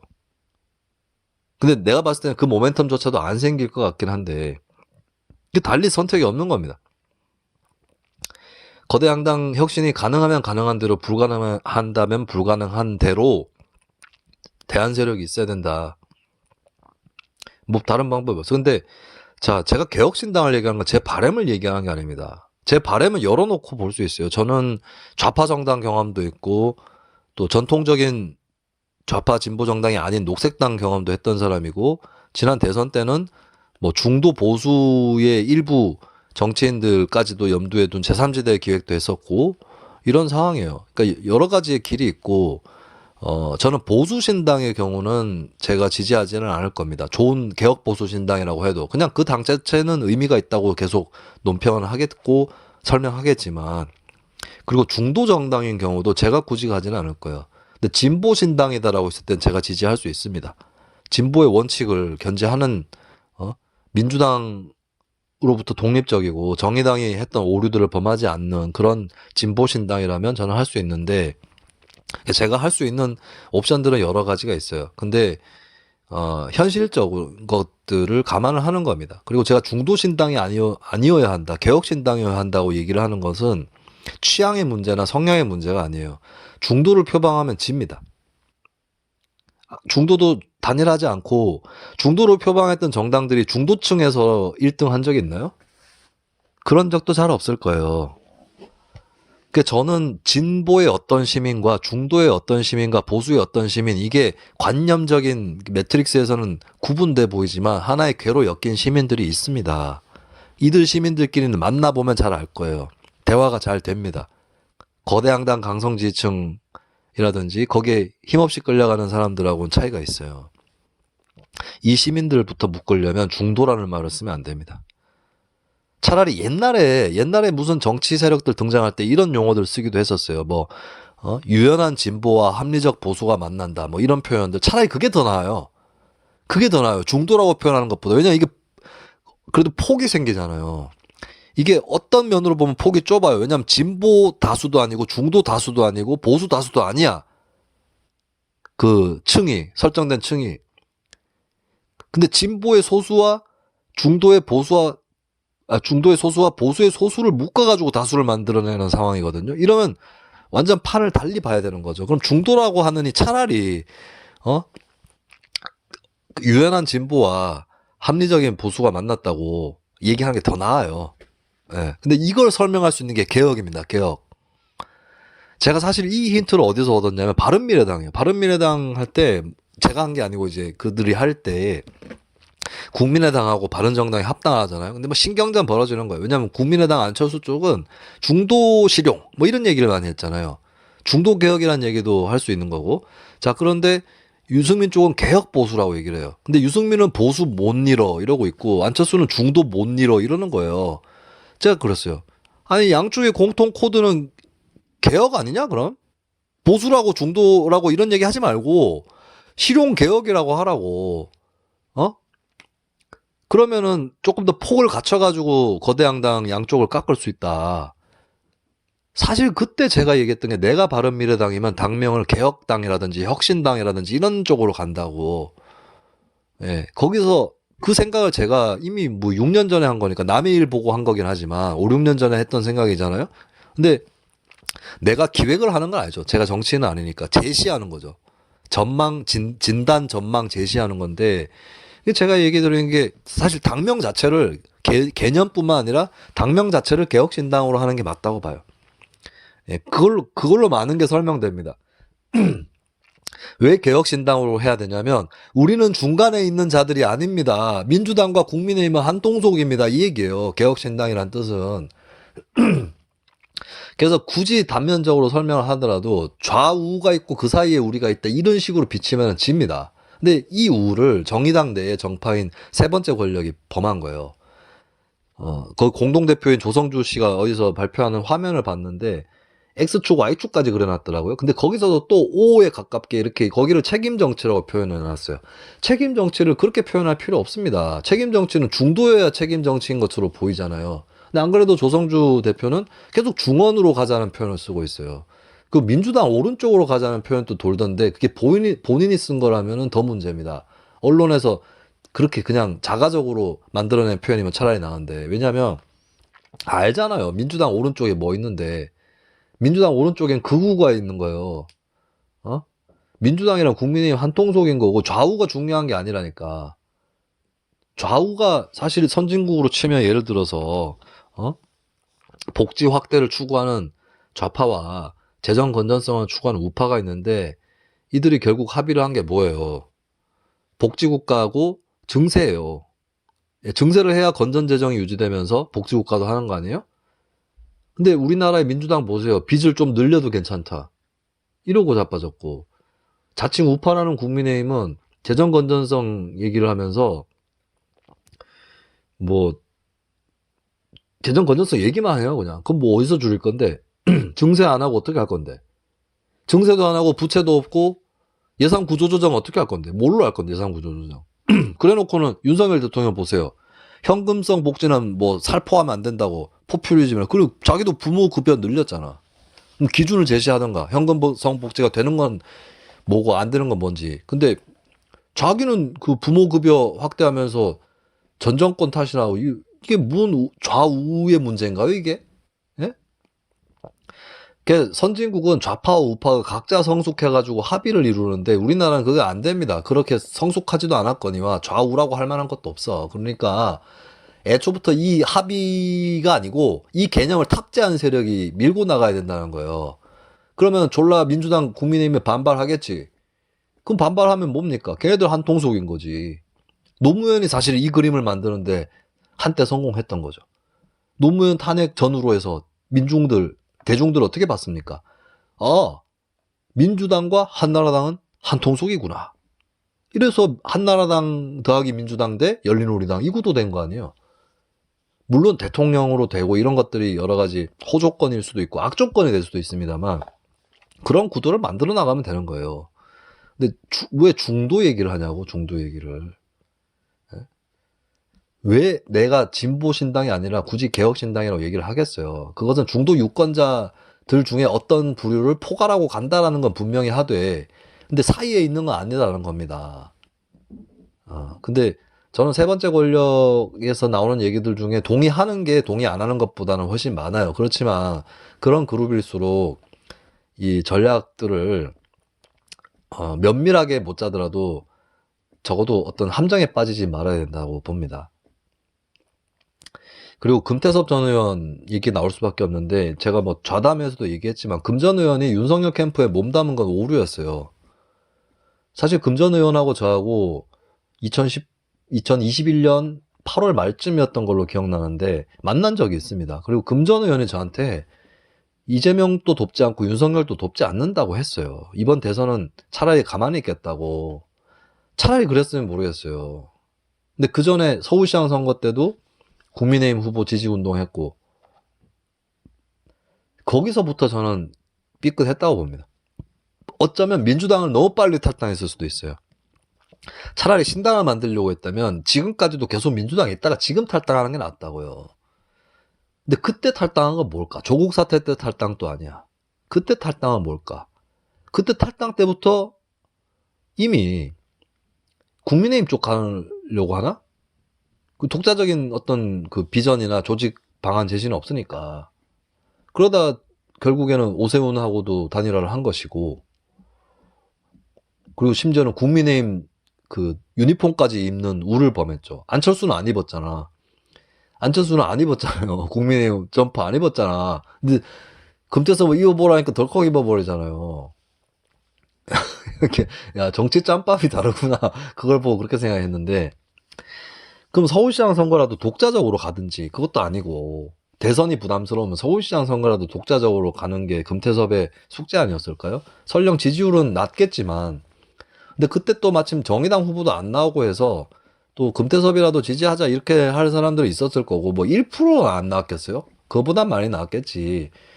근데 안철수도 중간에 그 단일화 때문에 철수했고 이러니까, 뭐 그 지지율 많이 안 나와도 돼요. 예. 그거 두려워가지고 출마 못할 건 아니라고 봐요. 근데 적어도 그때 나갔으면 명확하게 세운다고. 나는 거대양당 싫습니다라고 명확하게 세우는 기회는 됐을 텐데 그 기회는 놓쳤죠. 그 다음 뭡니까? 윤석열 캠프 갔잖아. 근데 윤석열 캠프 갈 때 그때 대선 본선 접어들 때잖아요. 그 전에 이미 윤석열은 여러 가지가 뾰록이 나 있었어요. 그 전에 정책적으로도 굉장히 우편향이고, 제가 금전 의원하고 만나서 얘기했을 때 그때보다도 더 우편향으로 가 있고, 그 다음에 제가 금전 의원 만났을 때 직후에 뭐가 터졌습니까? 고발 사주 의혹 터졌잖아요. 아니 이게 뭐 관여한 증거 자식을 떠나서 그때 당시에 윤석열이 했던 대응을 보라고. 난 진짜 귀를 의심할 수밖에 없었습니다. 예? 무슨 괴문선이 제보자 공격을 해대고 뭐 제보 사준이 뭔 소리 하는 거예요 지금 이게. 조국 사태 때 조국 지지층들이 시선 돌리게 하고 사안 호도했던 건 똑같은 방식이잖아. 그걸 보고도 문제를 못 느껴. 그러니까 이번에도 국회에서 토론을 하는데 김웅 씨가 토론의 공동 주최자로 나온 겁니다. 그거 하나 필터링이 안 되는 거예요 지금. 자, 저는 금태섭 전 의원이 개혁신당, 제가 얘기하는 개혁신당으로 좁혀서 본다 할지라도 개혁신당 하면 안 되는 인물이다 라고 생각하지는 않습니다. 근데 그 전에 실천적인 극복이 필요하다고요. 본인이 해놓은 거에 대해서. 윤석열 캠프에 왜 들어갔어 그러면. 이유를 얘기할 수 있잖아. 왜 나오게 됐고 다시는 그쪽으로 가지 않는 이유는 얘기할 수 있잖아. 근데 그 사이에 무슨 뭐가 없었잖아요 별로. 나올 때도 대판 싸우고 나왔냐고. 그냥 김종인 떨려날 때 같이 우르르 떨려서 나온 거 아닙니까? 그러면은 그 명분을 먼저 쌓아야 될 때입니다. 신당 얘기할 때가 아니라. 오히려 남들이 신당 물어보면 제가 그럴 자격이 있습니까? 라고 얘기를 해야 신당 논의에 오히려 탄력이 붙지. 금전 의원은 이렇게 얘기하더라고요. 자담회에서. 아무도 얘기 안 하니까 내가 얘기했다. 와, 이거는 삶의 스타일의 차이인 것 같아요. 자, 살다 보면 정말 이 일을 해야 되는데, 누군가 해야 되는데, 내가 앞장서거나 핵심이 되면 될 일도 안 된다 싶을 때가 옵니다. 예, 저는 그런 경우에 제가 앞장서지 않았습니다. 왜? 이 일이 잘 돼야지. 설령 만약에 그런 경우에 아무도 안 한다? 그럼 저도 안 했어요. 이 일은 누군가 해야 되는데 나는 일타로서 부적격이고 핵심이나 전면에 서면 안 된다라고 싶었던 그 일을 두고 아무도 얘기 안 하니까 내가 얘기한다라고 나서지 않았어요. 내가 나서면 안 되는 일인데 아무도 얘기 안 하니까 나라도 나서. 이거는 핑계예요. 그냥 가만히 있어야지 그런 경우는. 아니면 물밑으로 이게 진짜 필요한 일인데 내가 해가지고는 안 된다. 내가 분명히 돕기는 도울 텐데 그리고 같이 할 텐데 당신이 앞장서야 되는 그 필요가 있다. 당신이 적격이다. 이런 작업을 하고 다녀야지. 참 저는 사실 이해가 안 돼요. 내가 아니면 안 된다. 나 아니면은 안 되고 있기 때문에 내가 나서야 된다. 아니 그러면 안 되는 거지 뭐. 내가 너무 쉽게 생각하는 건가 세상을? 아니요. 내가 뭐가 그렇게 중요한 존재입니까? 누구든 간에. 될 일은 어차피 되게 돼 있어. 어떻게 보면. 근데 내가 나서가지고는 오히려 방해가 된다 싶으면 아무도 안 나설 때는 가만히 있거나 그 물밑 작업을 해야 되는 거죠. 그러니까 문제는 뭐냐면 제가 좌담회에서 신당이 이렇게 가면은 안 되고 적어도 저렇게 가야 된다 이런 제시들을 했는데 금전 의원이 모르겠어요. 일단 그 자리에서는 적극 공감을 했어요, 저한테. 근데 여기서 남은 문제가 뭐냐면 금전 의원이 거기에 맞는 이미지를 갖지 않았다는 겁니다. 거기에 맞는 이미지를 갖지 않았다는 거예요. 윤석열 캠프 이후에 이게 설명이 돼야 될 거 아닙니까? 그냥 점퍼처럼 뿅 하고 순간이동한 것 같잖아요. 자, 사람이 포지션이 이동하거나 이런 거는 충분히 있을 수 있는 일이에요. 없으면 그게 더 이상한 일일지 모릅니다. 근데 궤적이 나와야 된다고요. 그 궤적을 통해 사람을 설득하는 겁니다. 궤적이 나와야 된다고. 근데 순간이동 좀 이러면 어떡합니까? 그리고 그 김웅 씨는 그 신당론자는 아니에요. 근데 토론의 주체 자체가 그날 패널 성격도 그렇고 거대 양당의 문제에 대한 토론은 맞거든요. 그게 공통분모인데 거기에 맞는 패널이냐고. 본인이 고발사주 의혹 때 증거인멸하고 제보자 공격하고 헛소리 삑삑 해대고 그러면 김웅은 불기소인데요? 이지랄 하는 놈도 있을 텐데 김웅이 텔레그램을 직접적으로 손준성한테 바로 전달받았는지 그 근거가 결정적 근거, 물증이 부족해서 불기소 난 것 뿐이고 저는 불기소도 잘못됐다고 봐요. 왜냐면 손준성 재판이라든지 추가적으로 해보다가 불기소해도 되거든 나중에. 면죄부 붙어준 거죠. 아휴, 초장부터 그런 사람 끼고 잘한다. 신당론자는 아니라고 해도 뭐겠어요 그러면 이거 결국에. 사람들이 보기에는 그냥 반민주당으로 보여. 반민주당의 비국민의 힘을 곁들인? 이래가지고 되겠습니까 이게?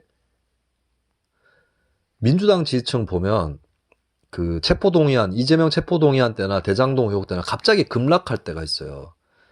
민주당의 강성 지지층 말고 소극적 지지층들은 도덕적인 거 엄청 신경 쓰거든요. 국민의힘에는 그런 성격의 지지층이 민주당 쪽보다는 작은 편입니다. 우리나라는 개혁보수라든지 이런 게 너무 좁아.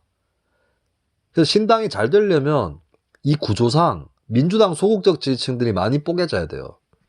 그 될 수밖에 없어. 잘 되면. 근데 이 지금 멤버들을 데리고 와서 김웅이랑 같이 어울리는 수준이고 한 명은 최종 이력이 민주당도 아니고 그 윤석열 캠프였던 사람이고 김웅은 현재 국민의힘 의원인데다가 그런 문제를 껴안고 있고 그리고 여기 모임에 보니까 김경률 회계사 들어가 있는데 김경률 회계사는 이재명 원포인트 조지기만 한 사람 아닙니까? 지난 대선 때. 윤석열 문제 뭐 거론했는데 심지어는 변호 비슷하게도 했죠. 제가 고발사주 의혹은 김경률 회계사가 별로 안 건드리는 것 같아서 가만히 있었는데 김경률 회계사 지금도 도이치모터스 이게 진짜 수사할 대상조차 안 되는 건가? 기소나 유죄를 떠나서 아무 뭐 말이 없고 뭐 뉴스타파 보도에 대해서 뭐라고 써놓겠는데 무슨 뜻인지 모르겠어요. 이런 사람 그리고 국민의힘 뭐 비판하는데 그리고 한동훈 팬클럽 회장처럼 처신했잖아요. 한동훈 또 신당에 오나? 혹시? 김경일 회계사는 조국 사태 때 두 가지의 고비를 못 넘겼어요. 그러니까 첫 번째 고비만 넘기고 두 번째 고비를 못 넘겼어요. 첫 번째 고비는 민주당 강성 지지층이 졸라 다구리 놓을 때 그게 굴하지 않고 양심적인 지식인으로서 행동하는 게 첫 번째 고비인데 거기까지는 했어요. 김경일 회계사가. 두 번째 고비는 뭐냐면 민주당 강성 지지층한테 쪼였다고 해서 국민의힘 쪽으로 긴장감 없이 붙어버리는 거 하면 안 된다고. 근데 김경일 회계사 국민의힘 의원들하고 협력도 하고 청문회 때도 좀 독립적인 모습을 보여야지 뭐 조수진 의원하고 한 표로 보여갖고 좋을 게 뭐 있어요. 근데 사실은 그래도 믿었죠. 왜냐하면 김경일 회계사는 아마 지금도 철두철미한 재벌 개혁론자, 경제민주주의론자예요. 지금도. 근데 그게 지금 별 의미가 있나 싶은 게 윤석열에 대해서 뭘 얘기를 하고 있죠? 지난 대선 때도 얘기할 거 천지였어요. 지난 대선 때도 윤석열이 뭐 개혁보수라도 되냐고 그것도 아닌데 역대 대선 후보 중에서 가장 우편향적인 후보였습니다. 어느 대선 후보가 선거 중에 사드 추가 배치 얘기하고 언론 노조는 민주당 정원이 되라는 식의 주장을 합니까? 이명박이 그랬어? 박근혜가 그랬어? 이회창이 그랬어? 누가 그랬습니까?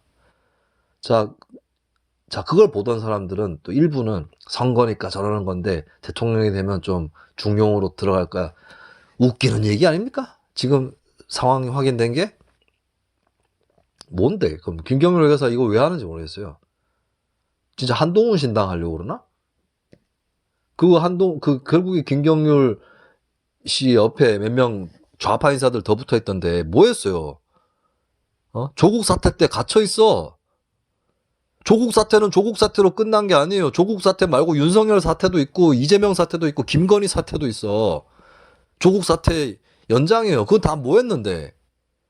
조국 때 사실관계 알아보던 그 정성의 반만 들여도 고발 사주 의혹이나 도이치모터스 의혹에 대해서 대략 판단해 가닥은 잡을 수 있어요. 윤석열 대응은 말도 안 되는 대응이고 개차반이다. 김건희가 소환 조사조차 받지 않는 것은 이것은 있을 수 없는 일이고 조국 사태보다 더 나쁘게 흘러가고 있는 거다. 정경심은 소환이라도 됐지. 이런 얘기도 못하고 뭐 했어요, 그러다가. 그러다가 윤석열 정부의 반노동 정책이나 이런 것 때문에 이제 반민주당만은 할 수 없고 다시 예전에 반국민의힘을 회복해가지고 한다는 겁니까, 이제 와서? 본인들 자신의 모습이 안 보이나 봐요. 응? 자, 저 같은 경우도 진짜 제가 여러분들 잘 아시잖아요. 댓글 싸우는 거. 거의 진짜 동시였던 적도 있는데 같은 날에 한쪽에서는 민주당 강성 지지층이 저한테 악플 달고 있고 한쪽에서는 국민의힘 강성 지지층이 저한테 악플 달고 있어요. 시간이 겹친 적도 있습니다. 일상이에요. 그러면서 둘 다 뭐라는 줄 아십니까? 너는 국민의힘 편, 너는 민주당 편, 또는 좌파. 난 이 새끼들하고 한꺼번에 붙고 싶어요. 사실 제가 그 제도권 TV 방송에 나갔을 때 이런 식의 댓글이 한꺼번에 달립니다. 아래 위로 달려요. 바로. 그럼 걔들만 우습게 되는 거 아니에요? 이렇게 싸우고 싶다고. 근데 그런 나도 거대 양당을 한 패거리로 규정하는 데 있어서 그리고 그걸 대중들에게 알기 쉽게 설명하는 데 있어서는 그나마 사람이 많이 없으니까 제가 이쪽에서 두각을 드러내는 거라고 봅니다. 제 실력이 뛰어나서는 아니고. 근데 그런 나도 까딱하면 잘못 몰릴 수 있다고요. 까딱하면 둘 중 한쪽 편으로 몰린다고 까딱하면. 근데 대놓고 얘기할게요. 본인들이 그렇게 지난 수년간 행보를 그렇게 해왔냐고요. 이렇게 생각할 수는 있겠지. 본인이 수십 년 좌파로 살았기 때문에 민주당만 까도 그냥 거대 양당을 다 깐 거다. 아니거든요. 근데 솔직히 얘기해봐. 윤석열 쪽 의혹에 대해서는 열심히 안 했잖아. 지난 대선 때도. 고발 사주 건수도 많은데 하나도 안 했잖아요. 자, 김경률 회계사가 시민운동만 할 거면 모른 척을 하든 몰라도 돼요. 고발 사주 어쩌고는 사법적인 거고 뭐 경제 이슈도 아니라서 나는 안 파봤다. 오케이. 근데 정치를 하겠다면 이재명 것만 조진 걸로는 안 된다고. 이래가지고는 안 됩니다. 예, 이래가지고는 안 돼요. 이건 중도조차도 안 될 것 같아. 그냥 반민주당 비국민의힘 정도가 될 것 같은데? 그리고 중도로 안 봅니다. 그리고 그런다고 또 보수층이 지지하는 것도 아니야, 또. 이준석 신당보다 더 못해. 제가 지난번에 얘기했었죠. 이낙연 신당, 이준석 신당 이런 거 의미 없다고. 근데 이거는 이준석 신당보다 못해? 이대로 가면은. 에? 나 이거 참. 그리고 이낙연 신당이랑 이준석 신당, 만약에 이낙연, 이준석이 손을 합친다. 저는 이거는 총선 때는 대성공할 수도 있다고 봐요. 나중에는 잘 안 되겠지. 왜? 후라이드 반 양념 반이잖아. 후라이드 반 양념 반은 후라이드 대 양념으로 다시 흩어집니다. 바른미래당 때도 잘 봤지만. 근데 그래도 선거 때는 성공할 수도 있어요. 한 번은. 그것도 작지 않게. 근데 저는 그런 신당이 한국 사회에 필요하다고 보지도 않았고 그런 신당으로는 거대 양당 체제 못 바꾼다. 거대 양당 더 강화될 거다. 얘기를 드렸잖아요. 그러니까 그 신당이 좋고 싫고는 다른 문제예요. 뭐 지지하고 말고 이 중요한 게 아니라 내가 지지할 수 없는 당이라도 이건 의미가 있다라고 할 수 있는 당이 있을 수 있죠. 중도 신당의 경우도 잘 만들면 의미가 없다고 저는 보지 않아요. 근데 중도는 결국에 질 거라고 또 그렇게 해가지고는. 그러니까 내가 중도 신당으로 안 된다고 하는 겁니다. 그리고 한국 정치의 다당제가 가능하다면 진보 신당 따로, 중도 신당 따로, 보수 신당 따로 가도 돼요. 근데 내가 그 주장 하지 않잖아. 왜? 내가 얘기하는 신당은 이 다당제로 그냥 안 될 거기 때문에 양당을 한번 밀고 가야 된다는 거죠. 양당을 밀려면 어떻게 해야 되는 건지에 대해서 고심을 많이 하는데, 폭을 너무 넓게 잡아도 안 되고 너무 좁게 잡아도 안 되고 이래요. 네, 거기에서 나름 제가 가진 기준을 갖고 있는 건데, 근데 지금 그 금태섭 전 의원, 김경률 회계사 등등은 이건 그냥 김종인 씨 포함해서 반민주당 비국민의힘 수준이에요. 반민주당 반국민의힘 이미지를 만든다고 해서 되는 것도 아니지만, 근데 그조차도 못 만들면 끝이라고. 근데 본인들 자신의 모습이 안 보이나 봐요. 뭐 했는데? 나 아는 게 없어. 윤석열 정부에 대해서 한 게 뭐야. 정부가 아니라 대통령 때부터 뭐라고 했었어야지. 제가 대선 때, 특히 제가 대선 막판 때 윤석열 쪽에 굉장히 독한 얘기들을 많이 했거든요. 왜 그런지 아십니까? 저 인간이 되겠네. 더 해야지. 솔직히 대선 막판으로 치면 내가 이재명보다 윤석열 더 많이 씹었어. 왜 그런지 아세요? 윤석열 대통령 될 걸로 보이니까. 이재명 대장동 씹을 때 이재명 쪽이 좀 우세했지, 또. 예. 제가 50대 50으로 못 맞춰요. 왜냐면 제가 50대 50으로 맞춰봤자 지들 마음대로 읽을 거기 때문에. 근데 이건 있어요. 더 센 쪽을 더 때려요, 저는. 더 문제가 되고 있는 쪽, 더 센 쪽을 더 때립니다. 조금은 더. 많이 더는 아닌 이유는 그놈이 그놈이기 때문이고. 그 왜 그랬는지 아십니까? 내가 지난 대선 때 있었던 일을 공개를 할게요. 막판에 배신 때렸던, 제3지대 배신 때렸던 신지혜 씨 있죠. 배신이라는 건 굉장히 애교의 표현입니다. 신지혜 씨는 사실은 거기 넘어가기 전에도 자기가 봤을 때는 이재명이 되는 것보다 윤석열이 되는 게 맞대요. 그러니까 좋다는 뜻이 아니라 제3지대 입장에서 봤을 때 사실 둘 중에 누가 되든 간에 겁은 안 났어요. 어느 경우든. 그리고 되는 놈이 엿먹는다. 되는 놈은 엿을 먹게 돼 있다라고 봤기 때문에 안 된다고 안 엿먹는 건 아니지만 되는 놈은 무조건 엿을 먹는다고 봤어요. 그래서 근데 나는 누가 되든 별 상관이 없다.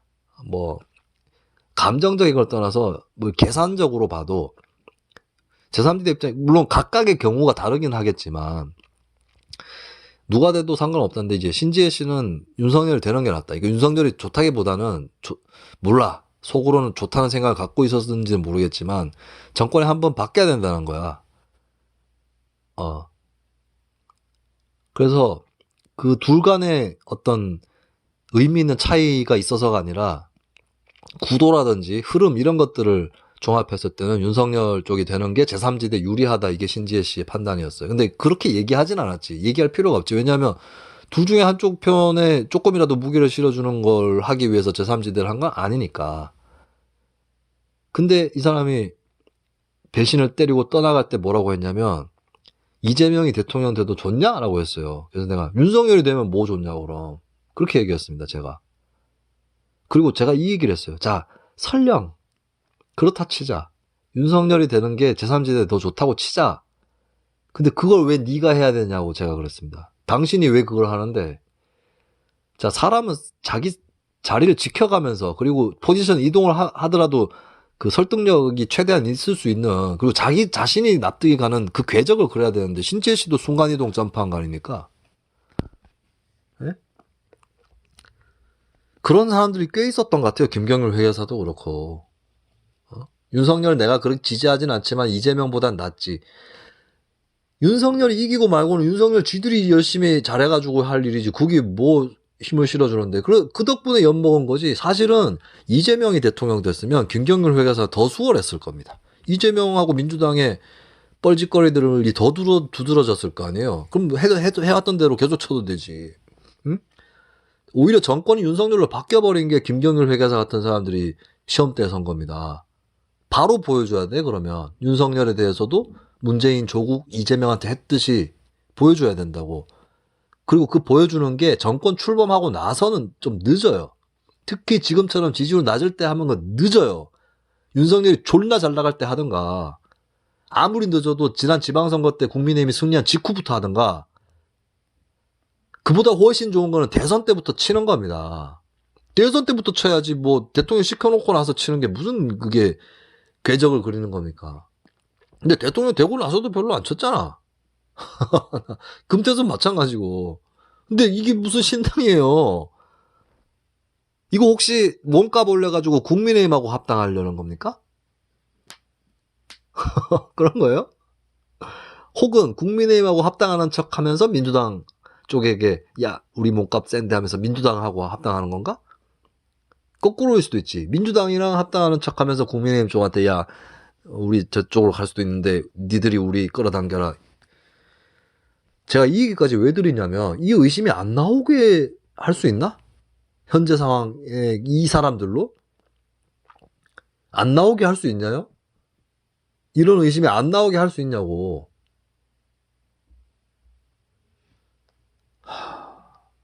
사람이 자기 자신을 보는 사람은 없습니다. 거울이 없이.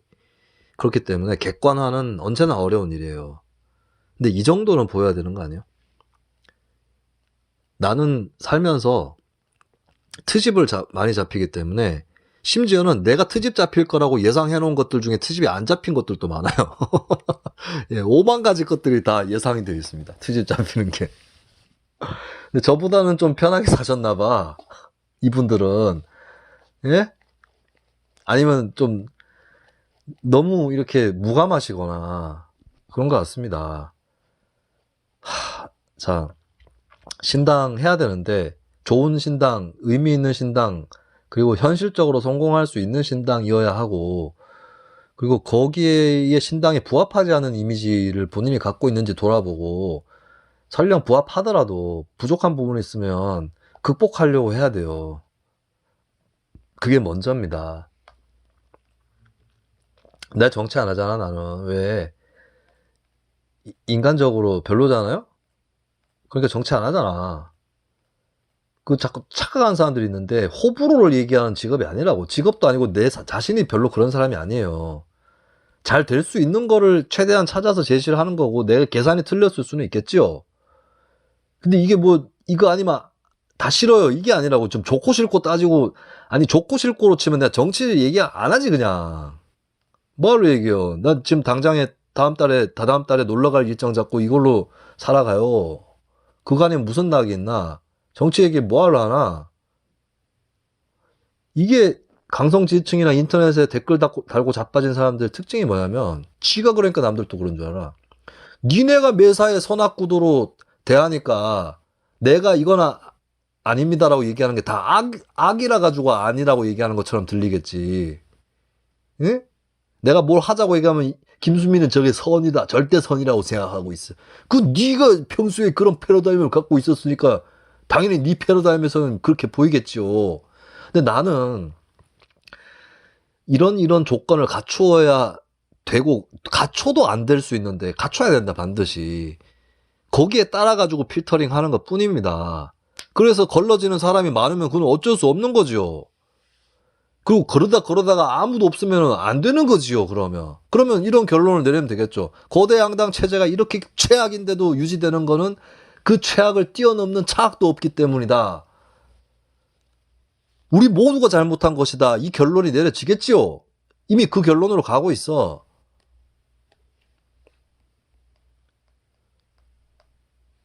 곧 죽어도 뭐 지네 편은 선이다라고 취급을 받고 싶으니까 아주 인정투쟁들을 하시고 싶은 모양인데, 내가 인정한다고, 아니, 내가 인정하면 그러면 그건 좋은 거야, 그러면? 좋게 받아들이는 거야, 그러면? 뭐냐고, 나쁘게 얘기를 한다 싶으면 못 받아들이겠고, 좋게 얘기한다 싶으면 받아들이겠고, 뭔데, 이게. 예? 그래 놓고 또, 그러면서도 인격하고 텍스트하고 분리되는 거는 안 되고, 어? 나는 나보다 나쁜 놈들은 금방 알아봐. 나보다 나쁜 놈은 얼마나 나쁜 놈들이겠어요? 난 그냥 내가 잘났다고 얘기하는 게 아니라 나보다 나쁜 놈들이 나쁘다고 얘기하는 것 뿐입니다. 에? 그리고 나한테 욕먹은 사람, 터지게 욕먹은 사람들이 있지만 그 뭐 전 인류나 전 국민 중에 얼마 안 돼. 니라서 욕먹은 겁니다. 니라서. 다, 그 지가 어지간히 되게 잘 사는 줄 알아보지. 내가 욕먹을 것 같으면 다 욕먹는다고 생각하나 봐요. 니라서 욕먹은 겁니다. 니라서. 어?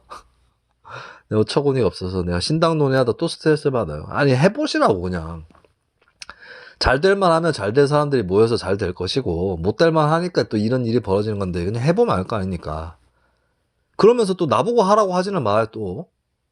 어? 내가 아까 얘기했잖아요. 내가 껴가지고 안 될 일 같으면 안 낀다고. 그 난 평론가니까 저 사람으로는 안 될 텐데요. 이 얘기는 할 수 있지. 근데 내가 하지 말라고 안 하는 것도 아니잖아. 내가 하라고 한다고 해서 할 것도 아니잖아요. 그죠? 근데 뭐 난리를 치고 있고, 심지어 신당 기획 이런 거에 동의도 안 하는 사람들이, 내가 이낙연계 이준석계 안 된다 그러니까 벌떼처럼, 안철수도 안 된다 그러니까 벌떼처럼 니들 안 할 거잖아. 하는데 왜 흥분하고 난리여? 어?